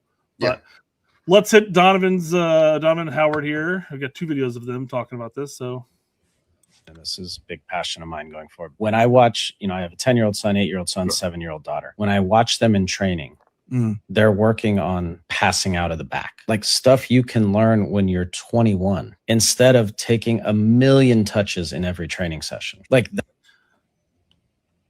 So he's got 7, 8, and 10. Yeah, I guess that'd be the time period you'd want the kids at practice just getting a bajillion touches on it. Yeah, for sure. And not necessarily the tactical. You can work on a little bit of tactical in there, and you can work on getting the touches kind of in that tactical aspect. But I agree with Lane in that sense. In those age brackets, you just want the kids with the ball at their feet. Yeah, so I know back when I was young, especially at West Point, my little brother, remember him? They did a lot of 3-up versus 3 using lacrosse goals. Right? Everybody was touching the ball a shit ton because it was 3-on-3. I mean, you're going to touch the ball a lot. And of course, the tornado thing didn't happen with 3-on-3. So, yeah, it's too bad. That should be happening more. You should not be playing out of the back at 8 and 6 or even 10. Fuck that. Give me a break. Get comfortable with the ball at your foot. Get confidence shooting. The goalkeepers, however, they Yeah, the goalkeepers need to be touching the ball too, a lot with their feet. So, like, if that's what we're doing, yeah, I'd agree. That seems ridiculous this early, but okay. That exercise, you could literally set that up. Just have someone pass it to you, quick touch with your right, roll it into the far corner with your left at 8 years old. And I promise you that's what they're doing in Portugal. Our youth coaches are doing all this other garbage, you know? I had the conversation with Josie Altidore at the last game. And because obviously I trust his striking prowess. And I said that there was a European coach that I spoke to, and he just said, your strikers, you're being American strikers at whatever age, you don't know how to operate in tight spaces, which is the 18-yard box, and you don't train how to get shots away in tight spaces. And he's right. And I'm thinking, like, so good. All the youth games I've watched, all the youth training sessions I watch, it's like strikers are never put in tight spaces to have to finish. It's a finishing exercise. It's a wide open goal. It's like a long run to goal. And then you realize when you get these young Portuguese players, they're in tight spaces. They don't need a lot of time. They've already operated in that moment. So yeah, we're just. So this video is all about more about the youth system and the training as a whole. And I'll also agree that we're not necessarily working on. Well, we may be. I think personally, this is we talk about like the goalkeeping and how we haven't adjusted with the change of the game. Yeah, you know, we're still in that mindset. Hey, shot stop. Not necessarily working with the ball out of the, you know, with their feet and everything like that. But I feel like talking points like this is also, to an extent, none of my some analytical aspect of it, but to an extent, I think it's also not adapting with this case. Because I'll tell you, a lot of the youth development I've seen personally has focused more on the tactical, the technical side of the game. Yeah. And they are working more in close spaces. And they are doing that because the glorious, wonderful thing we have, which we're broadcasting across right now, is the internet. And you can sit there and see what all these clubs in Europe or all these clubs in Brazil are doing in training videos. And you can sit there and say, look, Jesus, I never really thought about having all these concepts here and do this and type of thing. Instead of just, you know, working on, you know, hoofing the ball forward and running up. I mean, there's still teams that do that, and especially the recreational team, all those clubs and stuff like that. Not necessarily the tournament or the travel teams, but if you go and watch the travel teams and stuff like that, I guarantee you they're doing a lot more of that shit. Yeah, I know. I remember my coach, Coach Downs. You know, he didn't know that much about the game before he took over the team. Many years before I got there, but you know what his favorite book was? The Johan Cruyff books, and he had them all the translated versions of them, and he studied Dutch practices and what they did, and yeah, that's what he did. That's what he copied. He was no dummy. He's like, I'm gonna go copy the best. Johan Cruyff's best player, best coach right now. I'm gonna go copy the best, or not coach at that time. He's still a player, but what they did in that system, the Ajax system, like he stole it all from them and brought it here. And he's like, this is what we're going to do in training. We're going to copy them. Everything they do, we're going to copy. And, you know, I don't know what we're doing now. I don't suspect it's the same everywhere, though. I suspect it's quite different from one place to the next. Maybe some places they are very focused on technical and the kids touching the ball a lot. In other places, they're not. So that's the other problem. There's no fucking consistency here. So I'll grant that we really don't have a striker that was developed here stateside currently that's clutch in tight spaces. Yeah, but McBride was. Dempsey was. So well, McBride was more clutch with that final ball coming in type of thing. But good in tight spaces too. So really good. Yeah, I mean it's. I mean, there's kernels, there's nuggets of truth in their argument, quite frankly, but I do think that there's some outdated thought processes, and you can see it all across Twitter too. Yeah, and there still is a lot of bad training and bad developing going on around the United States, but a lot of the big clubs, again, I guarantee you, if you go to any of the big clubs, any of the big clubs, obviously. We're going to be talking about this here in a second, but like, unfortunately, you have to pay to play and stuff like that. But they're working those type of basics in. Yet again, you can see them. A lot of the players that are coming out of those are still very comfortable with the ball at their feet. They were comfortable in tight spaces. So I think it's growing in that direction. But there's so many other barriers when it comes to youth game. We'll see. I mean, I don't know all the barriers. I don't know 90% of the barriers, quite frankly. Well, like you said, there's no way to really, like right now, quantify it because the research doesn't exist, and everybody's doing something different. Everybody, there's no pattern here. One team focuses on this, the other team focuses on this. One team wants to play out of the back. Another team's like, well, we're not doing that because we got big, tall people and kids and large mammals. We're going to play a different way. There's like very little consistency going on right now. That's okay, I guess, in a way. Is it? I don't know. I don't know the answer if that's okay or not. Well, I remember watching a video. I forgot who it was. It was definitely some a European some form talking about watching the players that are from the United States that are coming to Europe, and while they have some technicality, there's some tacticality, they're good players, but they're missing out on certain things, small things. And when he went back and he looked at how the youth was training, stuff like that, and you're sitting there going, this person at U12 is working on ball mastery, and they're not that great at having control of the ball like that. That's stuff that, in Europe and everywhere else around the world, you're doing at age 6, age 7, age 8. What's happening to you at age 6, age 7, age 8 here stateside is kids are playing rec soccer with coaches that are volunteering their time, who probably never really played the sport themselves, probably went to one coaching seminar and are doing simple things like, hey, we're going to do sharks and minnow, which is fun. The kids love it, but you're not really, learning how to dribble properly at that point. And, not that you want to do a bunch of coaching at that stage. Right. You don't want them to go and do their thing, but you want to kind of push them and prod them in the right direction of how to do certain things. Right. But you don't get a lot of that at that age. And at that age, kids are still like, hey, this is fun. I want to go out here and kick a ball. Hey, there's a cloud. Here's the data line, I think Bailey gets this right. At best, you can get regional. And I think that's correct. That is about as good as you're going to do. Regional meaning, like, if you're California, that's 3 regions. Right. Honestly, it's such a fucking huge state. Mm-hmm.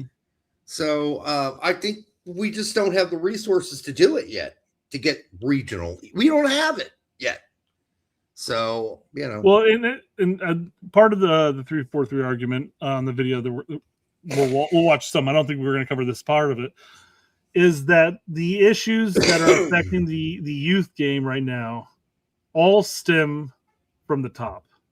And when I say the top, I mean the top of U.S. soccer, and how instead of, and they kind of briefly talk about promotion relegation, but they kind of talk about it in not necessarily in a great way because of how the systems are currently set up. But if we had 7 different, whatever, like 4 different divisions, and then a bunch of regional divisions of teams that can, move up and down and stuff like that, there's teams that are willing to spend the money to develop the players. We don't have that right now. No, but that would make us on a massive, grand scale like Europe. Mm-hmm. Right? But I mean, it's possible for that to happen.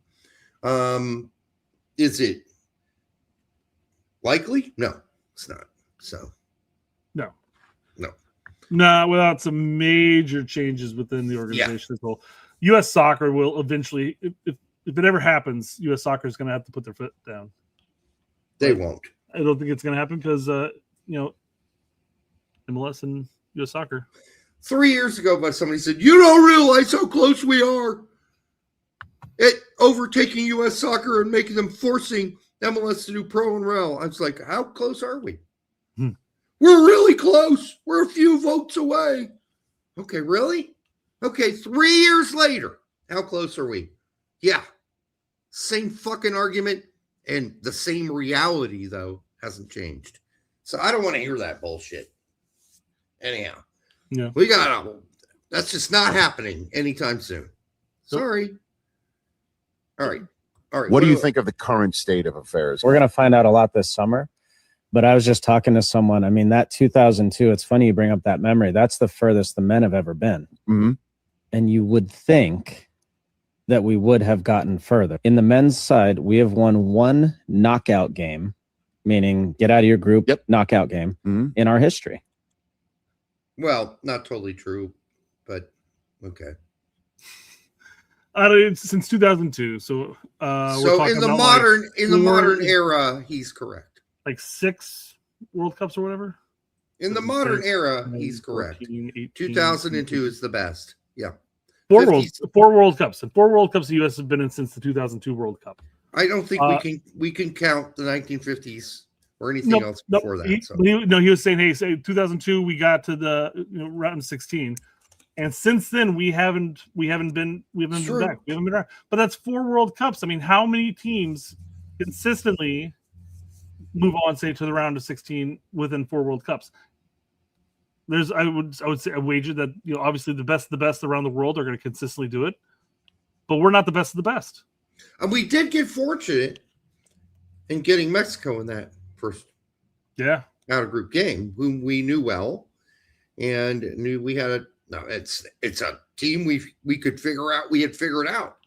So I don't know. We would need to get fortunate like that again.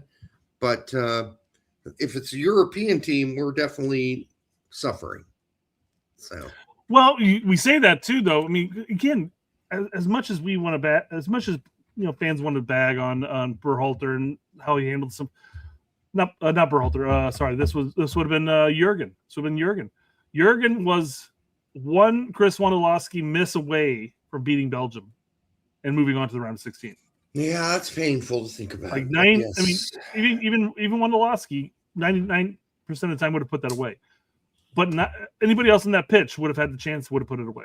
There's some it was that wide open aspect. But I mean, we were 1 goal away there. There were also some weird fucking calls in that whole World Cup, like mysterious, like penalties on a goal header. There's some weird shit going on in that World Cup. All right, yeah. What else? So, yeah, I guess go ahead. Keep playing it. Against Mexico, too. Round of 16. How we haven't done that since, that really hit me when they said that. That's pretty alarming. It's not alarming. It's 4 World Cups, bro. Yeah, it's not been a whole lot of World Cups. And, I mean, I don't know how much progress you can make. And, like, Donovan, you're only, 40 years old. It's not really been that long since you were still playing, actually. Yeah, it's a great point. I mean, he since that 2002 World Cup, Donovan, it's your fault that we didn't make it to the round of 16 in 2006 or 2010, 2014. Should have been there in 14. Yeah, I mean, come on. But I mean, it's pretty alarming. This is the current state of U.S. soccer. We're getting out of the group stage. I guess he didn't make the 2014 team. Yeah, I know. So I mean, it's not that alarming, dude. You were on the next 2 teams. Yeah, there are things that you can label as alarming, but the fact that we haven't won a knockout stage since 2002 is not an alarming stat. And you've had some pretty shitty World Cups, Landon Donovan. I can think of one in particular that was rotten to the core. Yeah.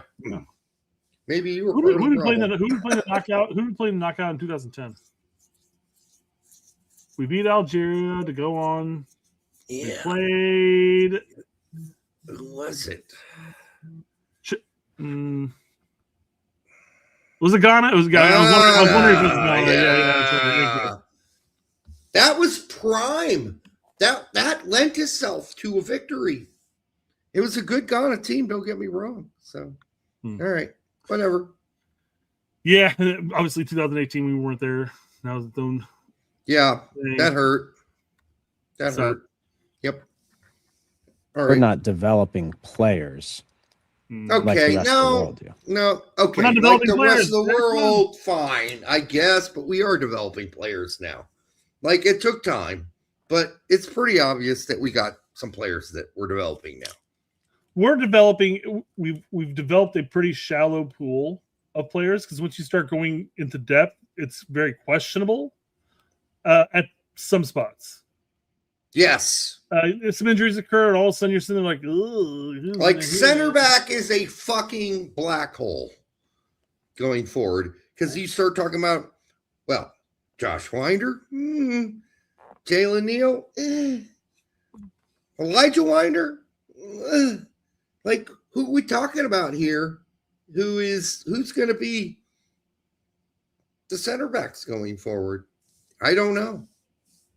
I don't know. Presley's what, 24 area? He's older. So 25. he'll be. I mean, Richards will be the seasoned vet next cycle. Yep. You got Trusty, and then at that point, you're incorporating new people. Yeah, we got positions of issue. Mm-hmm. Center back being the biggest issue going forward. Outside of Richards, I'm not sure in the next 10 years who outside of Richards who we got.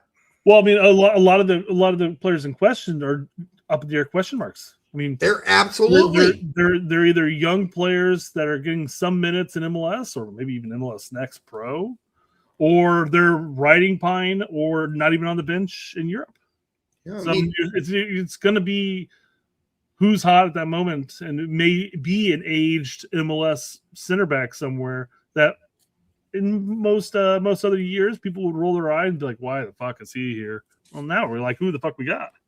I mean, we got the German kid from Bayern on loan somewhere, but I mean, I don't think he's knocking anybody's socks off. You got Elijah Winder, who is 23 at LA Galaxy. I mean, he plays, but we'll have Nokai Banks who comes back. No, he won't. Not, if he comes back, he will have to come back begging. Okay, at this point, I just maybe he won't. Maybe he won't. Maybe we'll be desperate. That next manager that comes in after Poach is going to be sitting there looking at a center back depth. And Nokai Banks agent gives him a call and it's like, yeah, you come on next camp, come on. And then the Japanese American guy, Henri, Chase, who doesn't play, been so injured, he playing here and there now, but yeah, it's not great. Banks is playing, and then we Brooks is playing again. Maloney's 26 years old. 27. Yeah. He's no Well, youngster anymore. 26, I think. We just need somebody to step up this next cycle. It's not, 17 years old right now. Yeah. So that position is particularly weak for us. So, but I mean, yeah, we're not. But who's the rest of the world? Are we talking about Latvia and Luxembourg here, Donovan? Yeah. Exactly. I mean, the rest of the world. I mean, Italy. You're talking about, as far as producing players like the rest of the world, you're talking about 10, 15 countries around the world that are producing in numbers less than that. Better, I would say numbers better than us. Like Germany, this is the weakest German team I've seen in a long time. It's the weakest Italian squad in a long time. The only teams that are like substantially strong right now in Europe, for instance, Spain, France, strong, haven't weakened. England's okay for the most part. They're looking pretty decent. We've got a good squad, yeah. But like the Dutch right now, Belgium, it's okay. It's not the Dutch team of the 90s and the 80s and the 70s. It's not the same thing. Dutch are beatable. They're beatable. The Belgians are prolifically beatable, even though they just kicked their ass. Portugal, good team, but not undefeatable. They're beatable too. If we could just play worth the shit for 90 minutes. So I'm not looking at my other second home country, Germany, anymore and going, wow, we're a superpower. We're not. We're not. We got no center forwards. Who's going to start for Germany at center forward? Fulkrug? Come on. All right. That was I just wanted really to get to that quote right there because that's kind of leading us into our talking points. Yes. As a whole. And like I said, I'm going to pull up the 343 video here real quick, and we'll go over a couple of time stamps to talk about this. We'll see if I can stomach this. All right, go ahead. And it's a pretty good video. I enjoyed it. I don't agree with all of it. Did you watch this particular one? Not this one, but I watched the ones with tact. Oh, okay. And that's fine. You don't have to agree with everything. I don't agree with anything. I don't agree with everything anybody else says. Derek, I don't agree with you all the time. Yeah, it's fine. Yeah, exactly. You should, but well. Yeah, I should. Yeah. I've called you out a number of times, Derek. You've been wrong. You're just like, whatever. I'm tired. I want to go to bed and take a piss. You know it. All right, what do we got here? So this is Coach Rory talking about Landon Donovan's comments. Yeah, this seems to be kind of this recurrent cycle of player retires, goes into media, and then makes statements about how poor the youth system is, but has no experience in the youth system whatsoever. Yeah, that's true. I mean, that again, to this point, that's not just him talking about Donovan, too. It's him talking about a whole swath of people, especially the former players. Good use of the word swath. I know, right? Damn. Okay. 66. They do go into more depth as far as some of the stuff, and we'll go into talking about some of the reoccurring talking points here in a bit. But yeah, there's a Hurt Gomez shout out here. Okay. But you end up having these players who have gone through a system and succeeded and been the outliers, so they think the system probably works. Speaking on a system that they really don't have any real knowledge isn't of. a system. I heard this was maybe 4 or 5 months ago. I don't remember when, but tactical manager did an interview with Herculez Gomez and asked him straight up, how come we haven't produced a top 50 player in the world ever? And he didn't even think about it. It wasn't even like a thought. He said, we don't have the coaches. Boom. And I just think that's such a cop out. To me, it's this focusing on symptoms when the actual disease is the problem. What's the disease? He doesn't go into the actual disease itself. There's a whole. They'll talk about the various symptoms here in a moment. Some of the recurring, very common talking points as far as the symptoms, but it's not necessarily focusing on the disease of what's handcuffing the youth system as a whole. And I'm sure they have other videos. Or go to Coach Rory Soccer, his YouTube channel. He talks about a lot of this stuff. Okay, Rory's been in the coaching high levels in the U.S. for about 14 years or so. I think it's multiple diseases. It's not one. That's the problem. It's like bringing a patient in. He's got cancer, pneumonia. Like, they're different parts. Let's say the body represents the United States. Okay? You got diseases all over that body. He's got herpes. Okay. Yeah, that's perfectly fine. Instead of saying that it's a symptom, because when they talk about later on, they do talk about pay to play. They talk about coaching. They talk about money hungry clubs and stuff like that.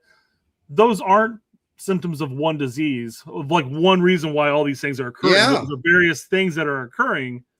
So yeah, I like your analogy here better. Yeah, I think it's not as simple as that. If it were that simple, if it were one disease, we could stamp it out. The problem is it's multiple diseases all over the body and like I said, not a system. Yeah. Yep. Last thing I've got on the Landon Donovan criticism here, and then we'll jump into those talking points, and then that's going to be it for that. Like I said, I don't have too many timestamps for this. I've linked the actual show in the description. Go and watch it if you want to. Like I said, it's an hour and 21 minutes. I've watched it in like 2 or 3 sittings. I thought it was an interesting insight to the youth system, I guess. I don't know. Nonsense. Youth. Yeah. What you talk about a lot, the discernment problem, because in other countries, that would be met with pretty significant resistance from the general public. Like, they wouldn't take, like, if you are in England and Harry Kane comes out and says something, he's going to get criticized if the public thinks this is bullshit. This is nonsense. You're saying it because you're Harry Kane, and you are the best striker we've ever had in our history, and blah blah blah.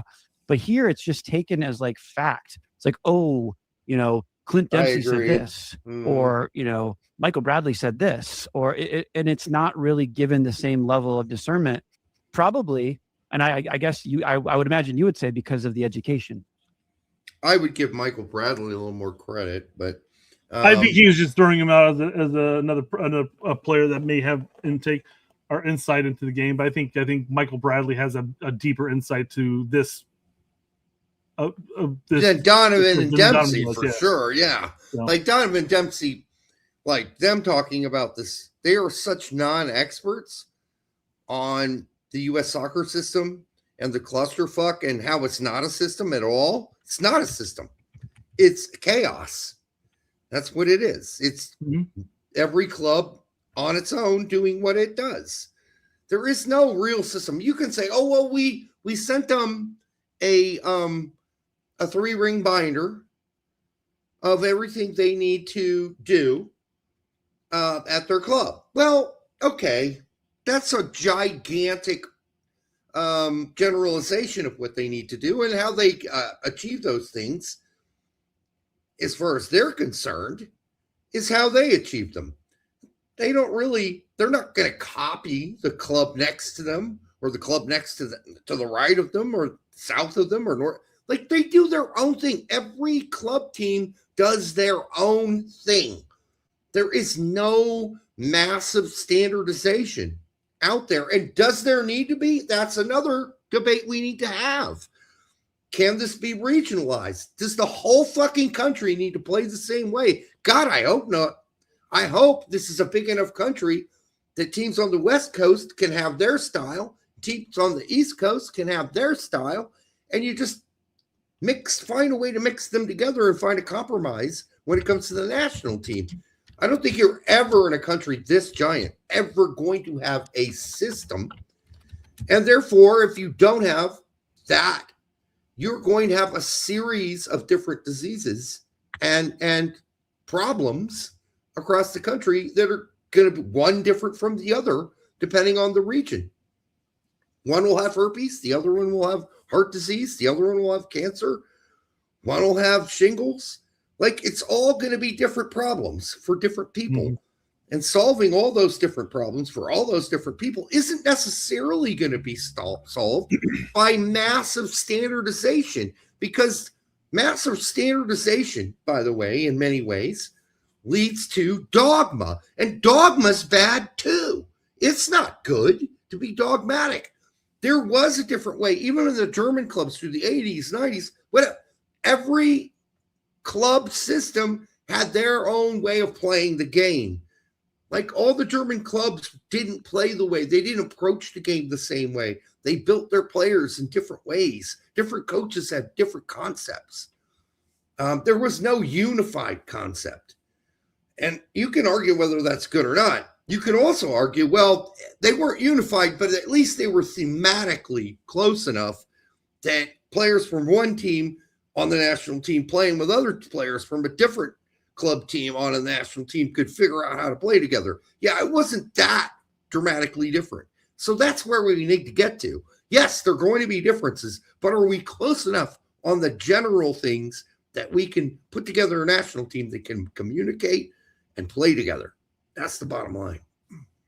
Yeah, and I think just to wrap it all up here, as far as the comment that was made prior to us talking here, is that basically it's like, hey, just don't take – former players have a definite insight into the game.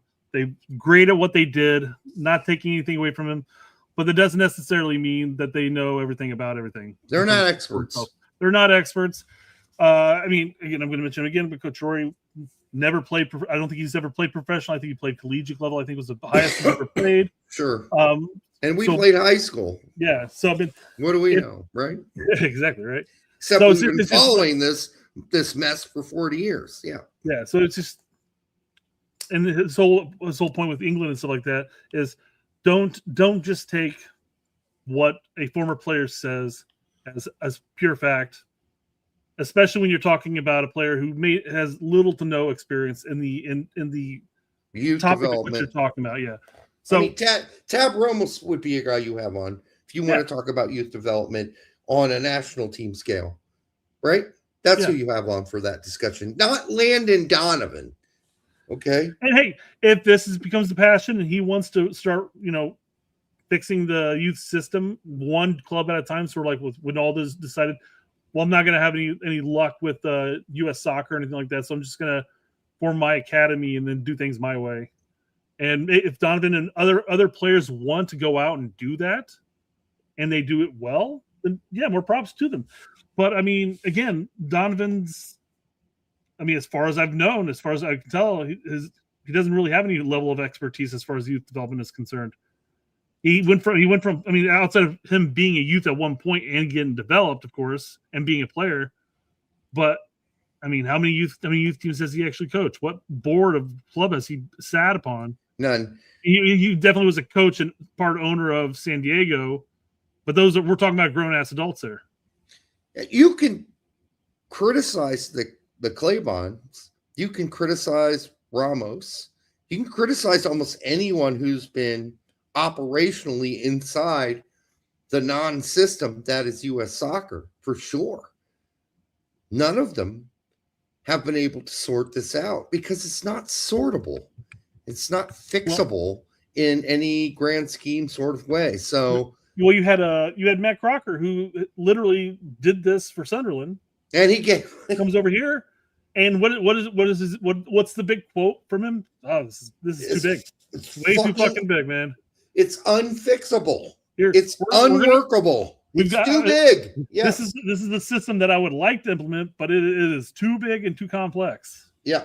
So as we get back to Bailey's earlier comment, the best you're going to be able to do is to have like regional czars or whatever you want. I don't want to get too dogmatic about it, but that's the best you're going to be able to do. You're not going to be able to have every kid in the country playing, using the same curriculum, doing the same things. Yeah. There's no problem to fix, says Colin. You just need more people practicing with the ball. Yeah, like that's like a really basic solution, right? It is true. We need more kids kicking the ball around in general. That'll help a lot of things right away. So anyhow, we should probably get to these players. Real quick, claiming Donovan doesn't know anything about youth soccer is a ridiculous argument. No, I'm saying he doesn't know anything about as far as the system is concerned when it comes to youth soccer. No. He doesn't have any experience. He was part of youth soccer at one point, and he knows the game. I'm not taking anything away from his knowledge of the game itself. And he was a great, great player, the best we've ever had. But, I mean, knowing how to play the game. It's just like just because you're a great player doesn't mean you're going to be a great coach. Just because you're a great player doesn't mean you know how to run a youth club and what fixes are going to fix that club or whatever. You know, it's just, I don't know. It's whatever. It's appeal. It's in my opinion. It's the appeal to authority in that sense. Donovan is the when it comes to U.S. soccer, he's a god. But that doesn't mean that he's going to be excellent in anything soccer related that he does. Now, if he goes, like I said, if he goes and he starts up an academy and club and starts working on it, I would wager in a couple of years, maybe he'll get the hang of it and he'll be doing things his way and maybe it'll work. Yeah. But sitting here on a podcast saying, well, we're not creating enough players, which is true. But is it? Like I mentioned, we're creating a shallow pool. We're creating a lot of players now. Whether those pan out, and this is the problem when you have players that don't pan out, ones that you put a lot of hope on. We've talked about this ad nauseum. I mean, we have a relatively shallow pool. When we talk about like the top 60 players of U.S. soccer, it's shallow. After 30 players, we're sitting there going like, "What the hell?" I mean, if you're talking about the player pool right now for the current team, but as far as MLS's kind of mini surgeons here of playing youth players, there are some guys that are standing out for the first time ever, and I've ever watched MLS youth teams that I think there's some hope there. There's some hope. Yeah. Oh no, I'm not disagreeing with that at all. Now the problem is, it's like all from the three fucking MLS academies. Yeah, we talked about that. That's a real issue. That only 3 or so of the academies are pumping out these teen prospects. That's not good. All of them should be doing that at this point. Not all of them, because some of them haven't been around that long. Minnesota's barely had an academy so far. Well, I guess another thing I'm going to mention here when we talk about these promising young talents and as far as teens and they're getting minutes, which is great. Again, 3 clubs doing the heavy lifting here. But I mean, you had players like Brady's, you had players like Busio, you had players like Bello, Tolkien, who were young, maybe not necessarily. Tolkien was a teenager playing, I think, wasn't he? But you have these teenagers who are playing and getting minutes and doing well in MLS, and then they go to Europe, and maybe injuries take them out of the equation, like Brady's. Maybe they fizzle for a bit, like Bello did, and maybe it sounds like Bello's really having a resurgence. And Busio, same situation, kind of fizzled a bit, but then rebounded. And maybe they're going to pan out in the end. But I mean, I guess we're seeing it grow in the right trajectory, right? Well, we're seeing it move in the right direction.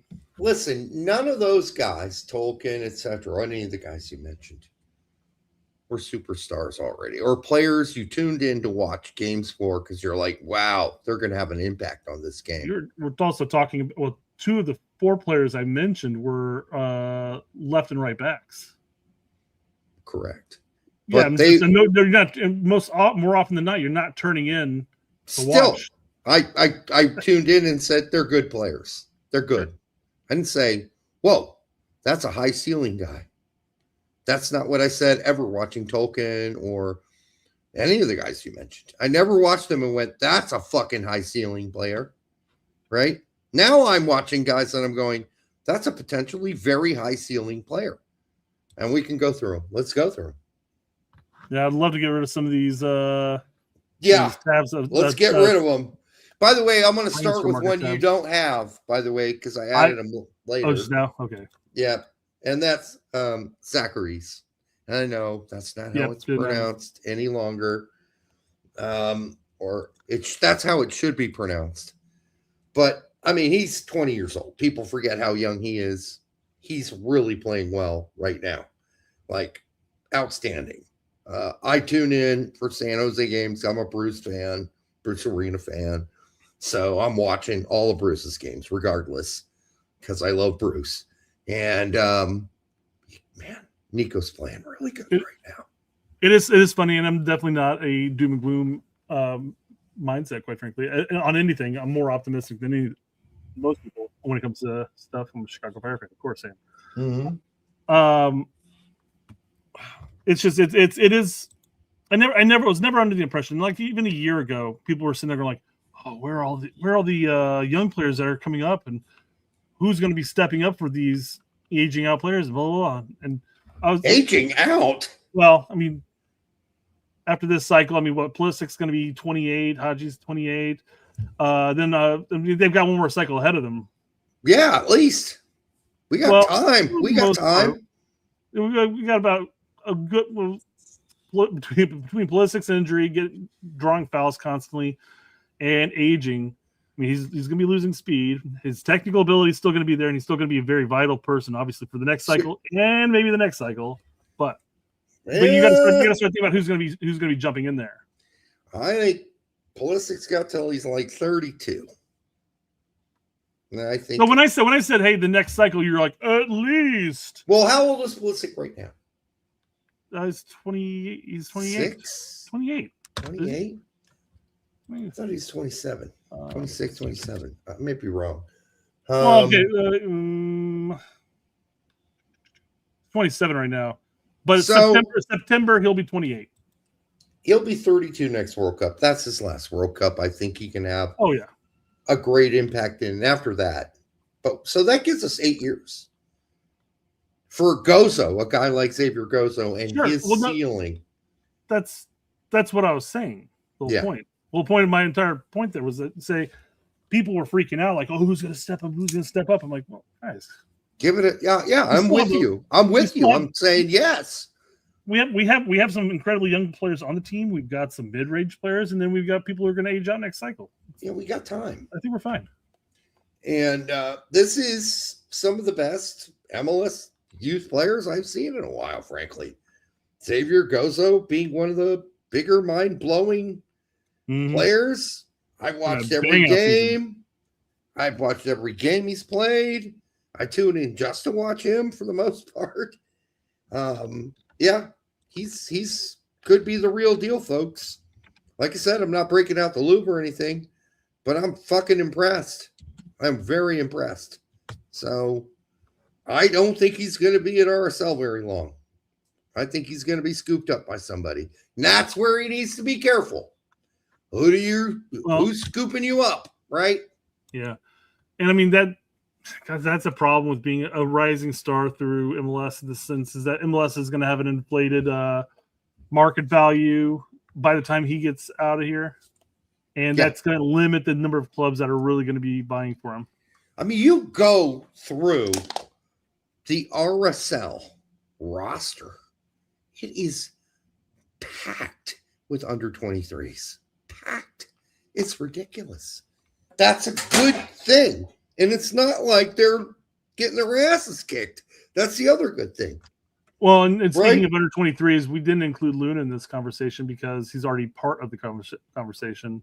Yeah, whether or not you have whether you rate him or don't rate him, that's up to you. Not you, Derek, but you as the general you. Yeah. Because there are some people that don't rate him, some people that do rate him. Yeah. So. I'd say Gozo's ceiling is higher. It's higher. I'm sorry. I might be wrong about this down the road, but I've been quite impressed so far. Who you got next? Like Gozo's, we don't need to talk about. Everybody's talking about that kid.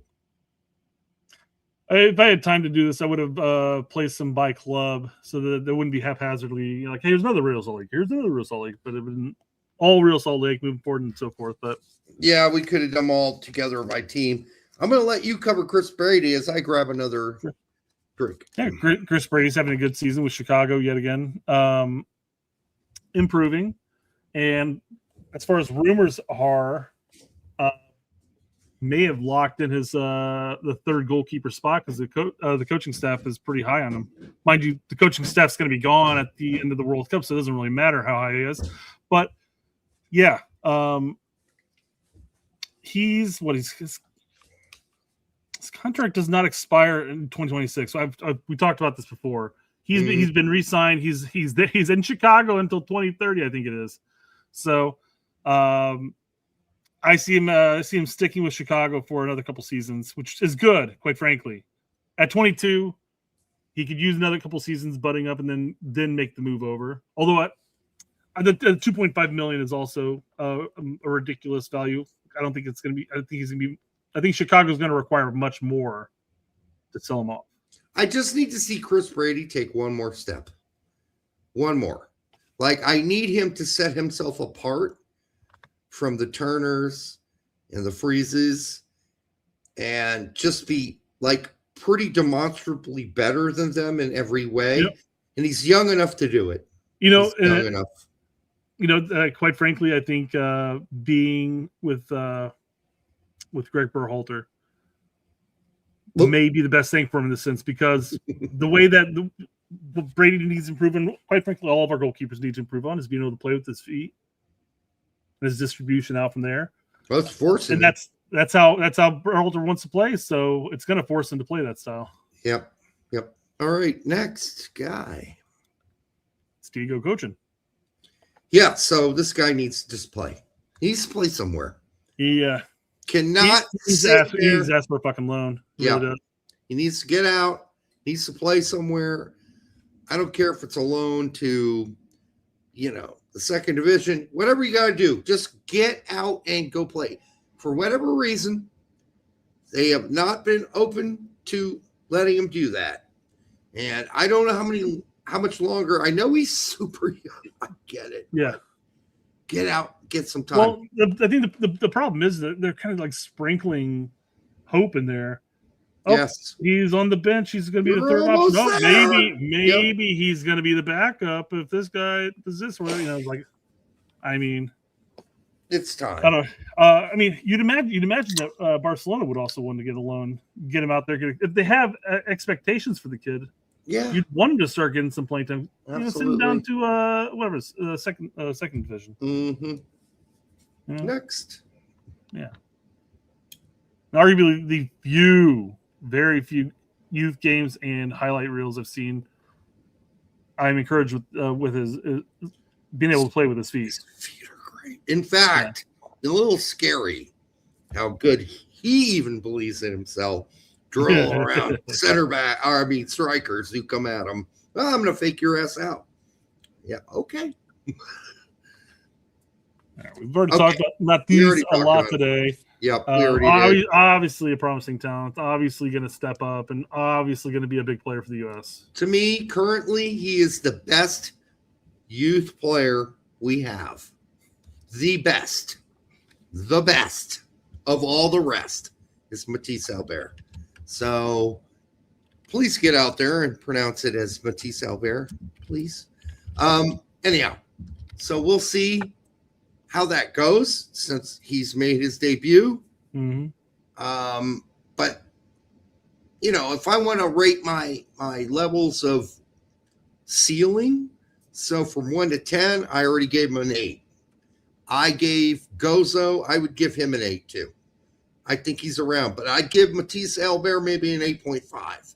And I'm giving Gozo an 8. But to me, they're indistinguishably good players, like with extremely great soccer IQs. And that kind of soccer IQ is going to get you to the next level. I really like this player too. Oh, by the way, all these guys are dual nats. Just so if you're wondering, they're all dual nats. Matisse Albert can play for France. He had Trinat? I thought it was a Trinat. Trinat. Herakhani can play for Iran. Hazar. I said that too fast. Herakhani. That's how I'd pronounce it. So it's got to be wrong. He's a really good, solid player. I need to see him a little more. I do admit I spent a lot of time watching Gozo move on the pitch. So I do this. It's either a fault of mine or not. But when I pick out a player that I really want to evaluate, I follow him with the ball or not all over the pitch. So I probably need to do that with him as well. But been pretty impressed so far. I would say that his ceiling also very good. Let me see. What do I got here? Yeah, I don't think we have to worry about the Iran thing. I think his folks have been here a while. And he's raised through the whole RSL system. So we'll see what happens here with him. I like him a lot. But I'll spend more time focusing on him as well instead of just Gozo. And of course, I spent a lot of time following the other RSL guy who was really close to making the team. So, yeah, another good guy. RSL's doing something really good there. Yeah, they're banging away. Yep. Kevin Sullivan, I'm just going to choose not to talk a whole lot about right now because we spoke about him enough. At least he's starting now for Philadelphia. Mm-hmm. I am waiting for him to make an impact, like a severe, like serious impact. So far, no. Yeah, I mean, the couple games that I've watched him play for Philly, he was there. I mean, he was there. He was a solid enough MLS player, but with all the hype, and I know that again that he's only 16 and he's playing, so it's good. Yeah. But yeah, with all the hype, the Bunder kids, thing being thrown around there, you would imagine it wouldn't just be like great. Like he'd be the creative force. You'd imagine the way that he was all hyped up, all the highlight reels you see. His time in England that you saw him playing with the other English kids. I mean, you just think that he would be a little more of a spark with the ball. Just not so far. By the way, still probably going to be a very solid player. I'm not going to take anything away from him. I'm just saying I was expecting more this season. He doesn't look out of place. He's just not. Yeah, exactly right. Yeah, that's the best way to word it. Yeah, it's just that no fireworks are going off. Herakhani was passed over by. Yes, there are a bunch of players on this list we're talking about that were actually passed over by multiple teams. He's not the only one. That's has to make you wonder, what the fuck are you paying attention to? Right? You have to wonder. But a bunch of these guys with really high ceilings were completely passed on from other youth systems, other MLS teams, and have become good players. Audrey, I Adria Mehmeti. I'm not sure yet if he has blown me away. He's had some really good moments. Also, a dual nat, Albania. So if he can, he's a solid guy. I'm not sure I'm totally won over with him yet. But the fact that he's as young as he is and he's starting, Bradley pulled him pretty early last game. He looked a little over his head, so we'll see. And then, somebody else brought up Andre Chirilla. Julian did. That's kind of one from the weekend, right? Because he had such a great game. He's had a few others, but good minutes. But we'll see if that continues. Certainly going to pay attention to Chirilla going forward. So I don't know Jakupovic. I don't even know who he plays for. And all the rumblings are that he favors. Oh yeah, that kid. More. Okay, now I know what we're talking about. The rumblings. Yeah, I'm not saying he is one way or the other. I'm just saying that's the rumblings. The rumblings are occurring. Yeah, I'm not gonna lie to you. I haven't watched enough. I don't know enough about him. For a minute, I thought I was getting faked out because his name starts with Jack. So we're gonna be like Jack you off or whatever. You a big fan of Yuri Jakyoff. Anyhow, who we got next? So his youth performances were impressive, but again, they're youth performances. So I'm pretty impressed with the thing about Mehmeti as well. He's a big mammal already for as young as he is. Smooth and tall. It's a lot of pressure because there's a lot of young guys on the pitch for New York Red Bulls. So yeah.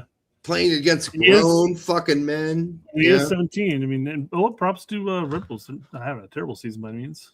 Not having a terrible season. Having a sort of middle-ish season right now. Started off hot, then got beat a few times, beat this weekend. We'll see how that works out. I was warning our friend at MLS Moves when he was really excited early on in the season. Hey, whoa, temper that. These are young kids. They're going to be some really rough patches this season for them. Mm-hmm. They're going to be when they play some big boy teams. All right. Julian Hall. I like him, but I'm not sold yet. Not sold yet. He certainly has a striker's nose. He knows where to be. But it's U.S. Open Cup. Okay, hold on. I'm not sold yet because a lot of his goals are tap-ins. That does mean he knows. McBride was really good at that in the box, right? So you messed that up. We have the stats down here. Yeah, 6 goals, 3 assists. But then you come up here. No assists. So why aren't you switching? I'm in wait and mode see here on this one. I'm going to continue to watch every Red Bull game because of all the youth players on that team, and I like Julian Hall. And I like his nose for goal. A lot of other guys doing a whole lot of work, though, for some of his tap-ins. So be wary of that. When I read this comment, I immediately just looked at his nose.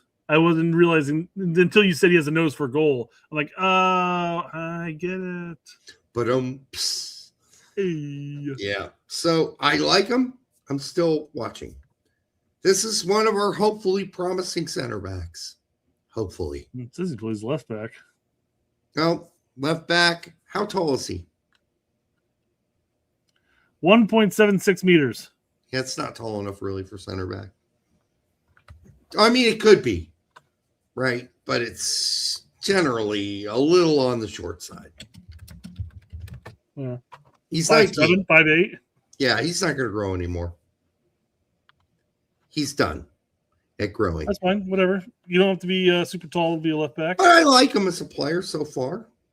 I was hoping 5'10", I guess. Google positions just doesn't work out. Yeah, 5'10's right on the limit of being too short for a center back. Because that's honestly, I look at all the defenders. I'm like, is he going to grow more? Could it be a center back? Because that's what we need. That's what we need. We need center backs. God help us. Apparently, no. He's too old. He's probably not growing anymore, but he's a solid player. There's no 100% that this kid's going to be involved down the road, but I do like what I've seen so far. I just wish he were taller and he played center back because he's got the footy skills. All right, who do you got next? Probably not playing for us. So I wanted to bring him up because a lot of people are talking about him. He seems pretty Mexico committed. So I don't think we should waste a whole lot of time on this guy. I was gonna say, don't even know. I don't recognize the name, to tell the truth. Had a great weekend. Scored goals. Yeah. Now we get into the kind of like hurtful moments. Jalen Neal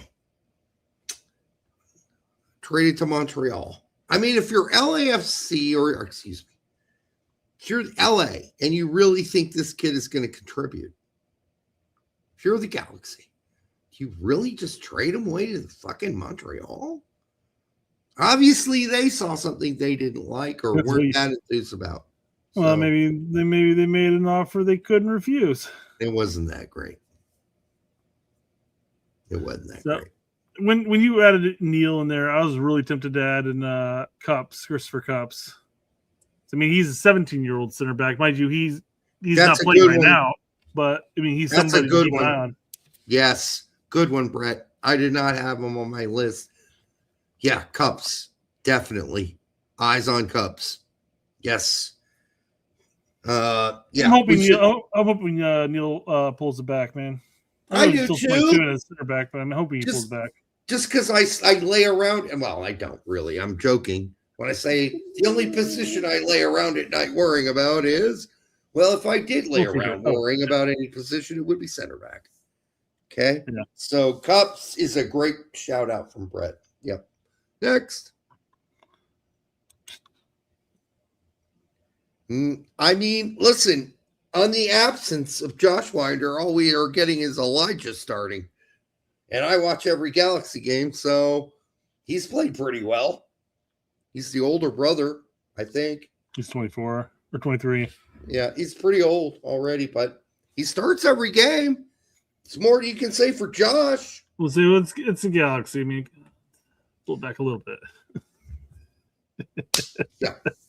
I don't think so, folks. I mean, I put him in there, but that's kind of a joke. But not because we're so desperate. Like if Elijah could turn into something amazing, he's a starter at 24, 23 for LA Galaxy.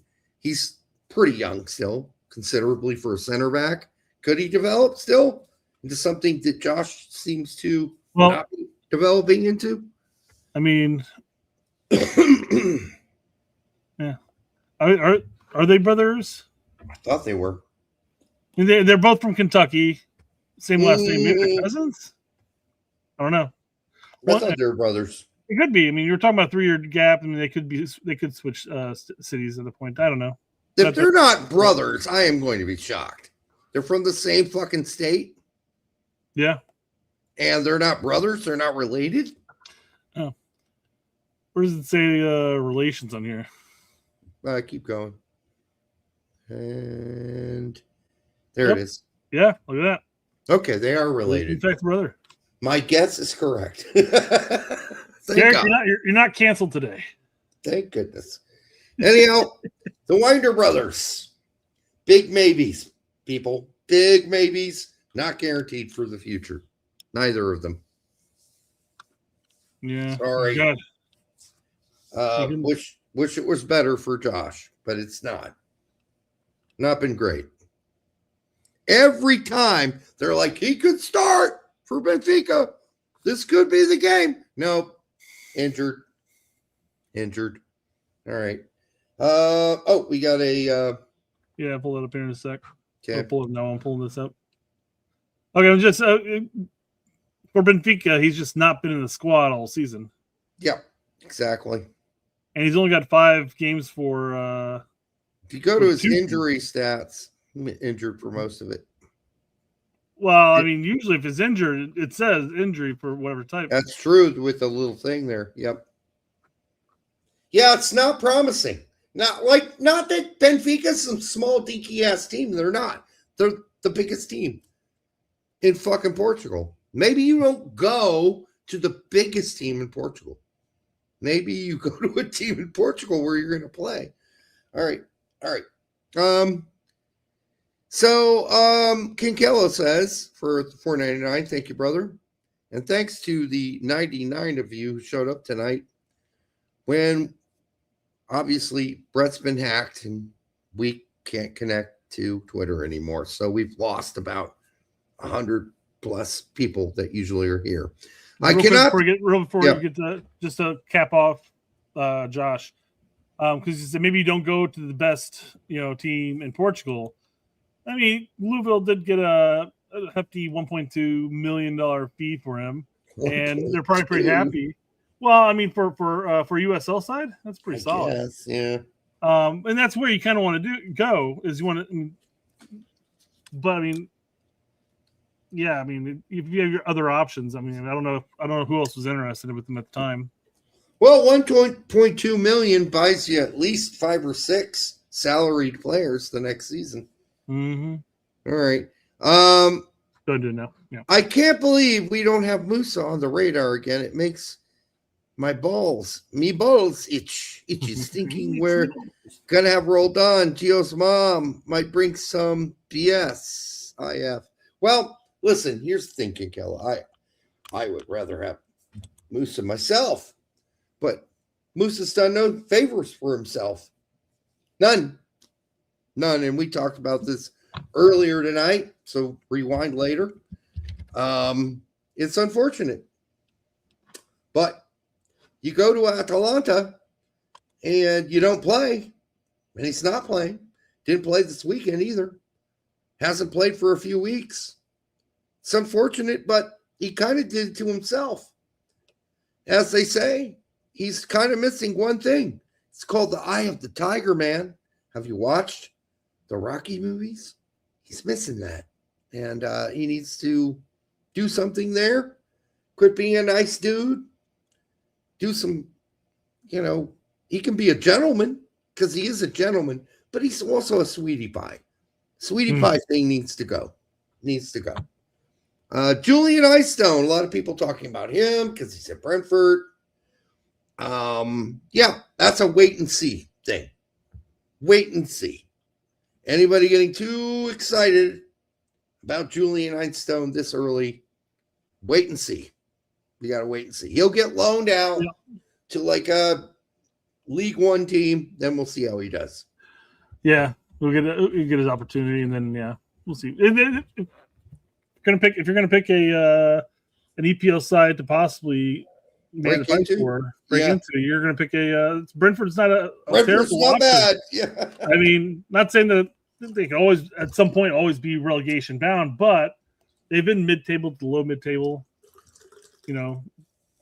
So I mean, it's not he's a bad so side. young for a goalkeeper. He's really young for a goalkeeper, but it's also a small side in the big league. I say small in comparison to history, at least. So Yep, it's not a bad position to be in, quite frankly. You get a couple years alone and go from there. As somebody says here, BMR says Eystone is tallest. Yes, that is a big benefit. He's a large mammal. That will help him as long as he could also use his feet, which I assume he's getting better at. And I think he played with Duke in college ball. Is that right? Oh, let me look real quick. Yeah. He was Dallas Academy, went to Duke, and then made the free transfer over to Brentford. Yep. B-Boss again, $4.99. What is going on with Banks? He's not playing for us. This past weekend, he wasn't even part of the squad. No, he's had bad game after bad game, got yanked. He's not a starter anymore. I'm guessing at this point he will play with you. No, he's not playing with us for this World Cup. No. Not this World Cup. No. Not this World Cup, but he's going to have to come back begging people. He got a little big in the shorts there for a while. He got a call from the German national team when he was starting regularly for Augsburg. Then he shat his pants a couple games, had some bad games, got yanked, is no longer a starter, not coming off the bench. And here's the worst thing. They moved to a back three, and he's still not a fucking starter. So, there's 3 spots available for center backs back there. He's not a starter. And he's not an off the bench guy either. So I think he's probably eating some major humble pie right now. And I don't think we're calling him up. I don't care how much humble pie he has shoved down his gullet. At this point, we have to go with the guys that are fully committed. So there we go. Enough with Julian. So Colin brought this one up. He's brought this one up a number of times when he talks about his rosters, his 26 mans and stuff. But I haven't really followed Justin Che's movement. Let me jump back over here. I have since his move back to MLS. How's he doing with Red Bulls? I mean, he only played like 4 games so far. Not enough for me to take notice. I mean, I watch all the Red Bull games, and I think we got a while to go with Justin Che reclaiming the high reaches we thought he could go to. And when he was in Europe, it just seemed like nobody really wanted him. He kept going to smaller team after smaller team after smaller That's one thing team. I wanted to bring him in. Just look at this. Look at this. This is where he's played since COVID, apparently. Yeah. So he'll need to have some regular playing time and start rebuilding his sub legacy. That's what he needs to do. He needs to reclaim. I'm sure he's eaten some humble pie too, since he got to Germany and said, I want the German national team to call me up. All right. He's eaten some big time humble pie since then. So we'll see. I'd love it if Justin Che made a full comeback and became the player we thought he would be. So it's going to take time, though. It's just weird. It's just weird to see all of this, this movement and stuff, and realize that he's only 22. Well, the scary part about, and if you hire people and you look at the fact that they have a new job every 8 months, and they've done that for 10 years, you're not hiring that person. Well, I'll say one thing. It's been unfair to say something like that because a lot of these are just like going to the 2 team and whatnot. Okay, but still, nobody looked at you and said, you're an important part of our future. Oh, I like you. We want to keep you. Okay, that's not a good thing, Brett. Do you do hiring? I mean, I don't know if you do, but I have done a lot of hiring in my career. That is not a good thing when you go over somebody's resume and they got a new job every fucking year. I guess looking at it, I mean, the Hoffenheim one where he went from Hoffenheim to Hoffenheim 2 was all during a loan stint. It's loan. But even the small teams didn't want him. Brøndby was like, yeah, no thanks. Brøndby, no thanks, we're not interested. And that team. I saw the name, I'm like, who the fuck? Mas Mechelen. Patra Eisten Mas Mechelen. Yeah. I'm guessing second tier in the league since 3 years. So whatever happened to him in his time there, he's eaten some humble pie. He's coming home. If he can stay healthy, he might be able to fight his way back. We shall see. I'm not holding my breath, but we shall see. Again, he's 22 years old. He's got time as a center back, and maybe he does regain form. Fingers crossed. I hope all these players that we had hopes for, regain form and offers options. I hope Hoppy comes back and scores all of our goals next cycle. Imagine if Hoppy were still at Schalke. Yeah, they're getting promoted out of the second Bundesliga. Well, I mean, okay, we play that game. What if Josh Sargent was still at Werder Bremen? Yeah, well, Hoppy's not married with a wife who rules his roost. That's fair, but then if he was still at Werder Bremen, you would have been in Germany for like the last 5 years or whatever. She would have gotten used to eating schnitzels. No, he would have gone up and down at Schalke, because that's what they do at Schalke right now. Bremen went down, they came back up, but yeah. Same thing. Yeah. I like this player too. I really do. Ah. I really like Taha Hebron. I think he's got a really fucking high ceiling. And he could play for Morocco. I'm not worried about that right now. He can't go to Europe because of that. Because he'll have how old is he? I think he is 20. He's 20. 20. So yeah, he can go to Europe now. I love the player agent. I love the agent's name. The Team. Yeah. So he's old enough to go to Europe now. He's over 18. If he keeps playing like this, he'll probably go somewhere. Unless this is another flub on transfer market's take. I mean, his contract expires next season. So yeah. Well, I guess if it expires, they may have the 2-year extensions. Yeah, exactly. Yeah, they always have those, or a lot of them do. So, yeah, we'll see. I think that's a guy you want to keep an eye on. This might be the next January camp. So not obviously this upcoming January camp. Yep, might actually be a U23 or U25 camp, which is what we want it to be.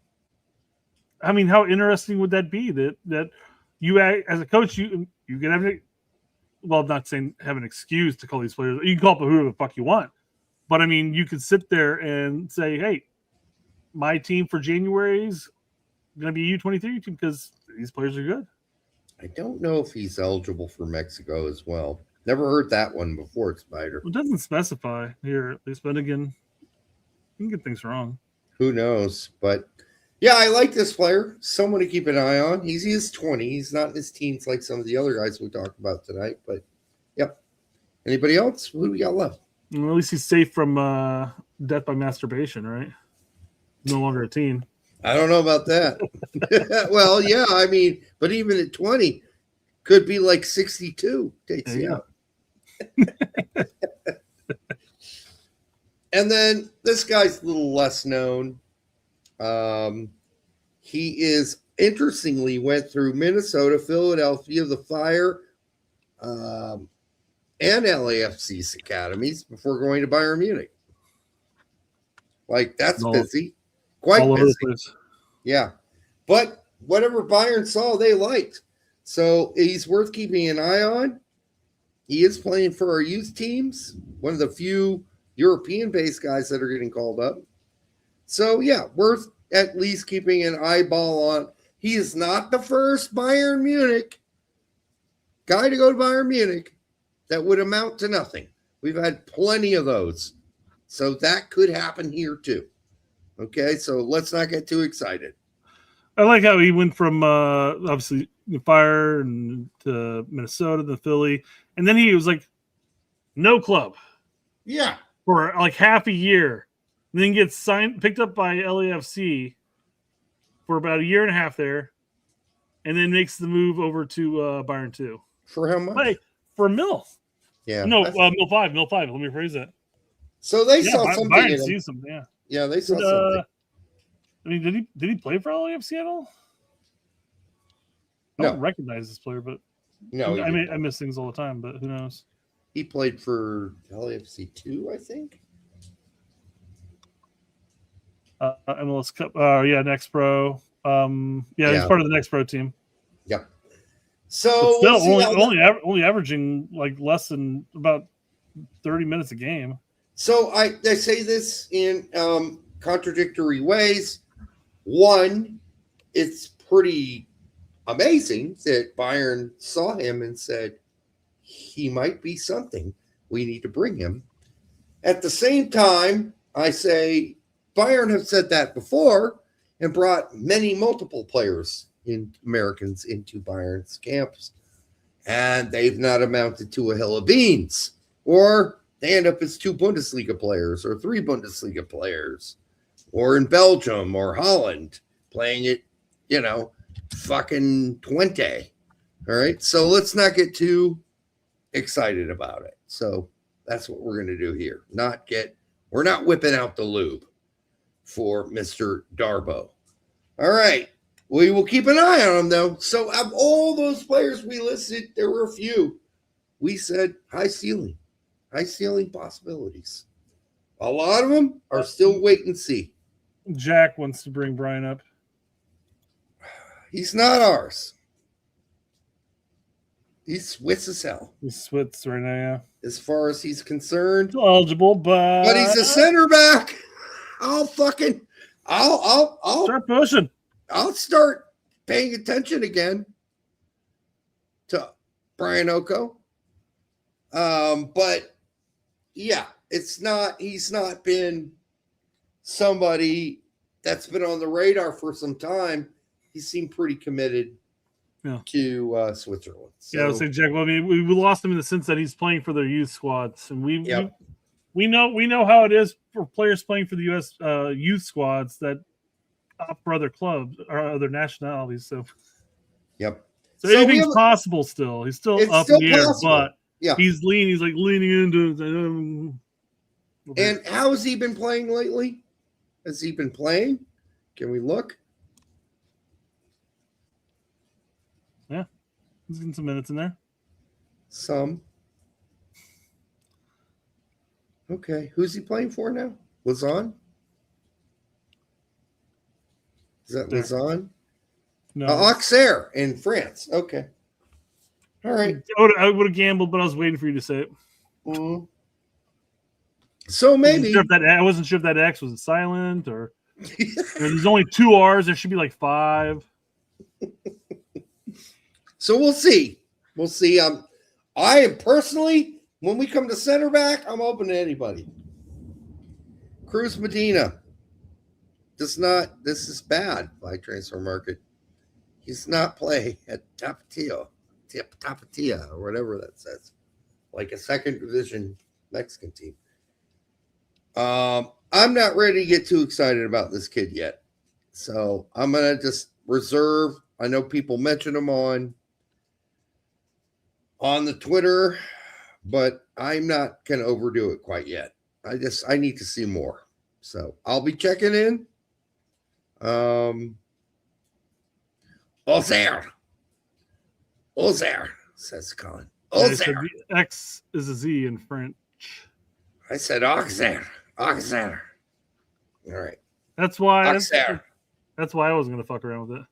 I said I don't follow league enough to know how to pronounce French name. Yeah. French. I mean, my French. I say Marseille, not Marseilles. Marseilles, or as we say Versailles here in Indiana for Versailles, Indiana. Yeah. We say Versailles. All right, so that's it. We are done. We went through them all. Maybe we missed some. It's very we definitely missed some. We missed some. There is no way there isn't some other player that's gonna succeed. You brought up Cups. I didn't even have him on my list. So there you go. Puxis, we don't need to mention. Everybody knows Puxis. He is a great player. He needs to move. We've been talking about it on this show for weeks and months on end. He needs to move out of where he's now. Needs to play for a real team. Not that the team he's playing for is not real. He deserves better. He's that good of a player. He needs to go to play for AZ or Feyenoord or Ajax. Those would be great options for Puxis. So he's not off our map. We just talked about players that have been off of our map and we don't talk about regularly. Puxis, we talk about on the show every weekend practically. As we did the rundown, as I did early in the show, we talked about Puxis. Okay? Great player. All right? I think that's... Real quick, I just stumbled across this. What is this? I have no idea what this is. Oh, God. But it's kind of like some soccer of some form.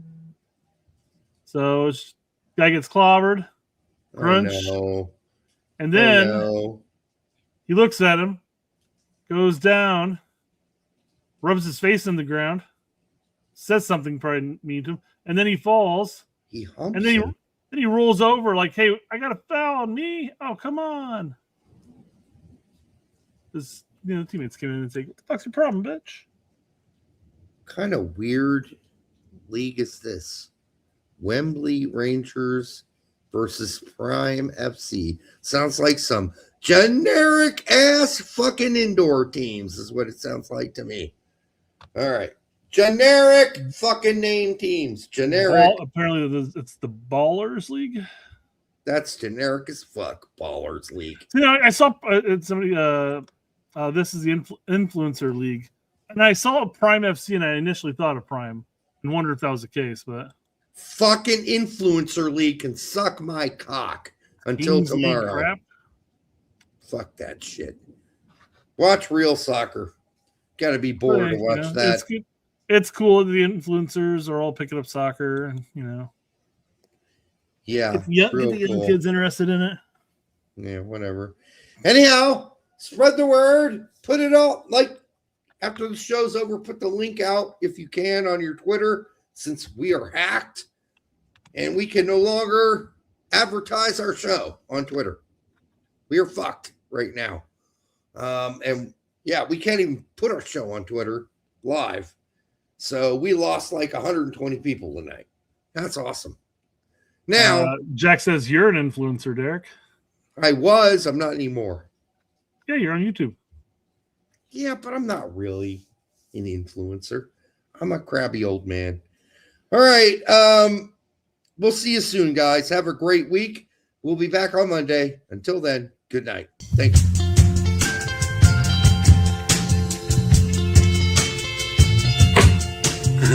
That hurt. Welcome to the post-match press conference of the match between...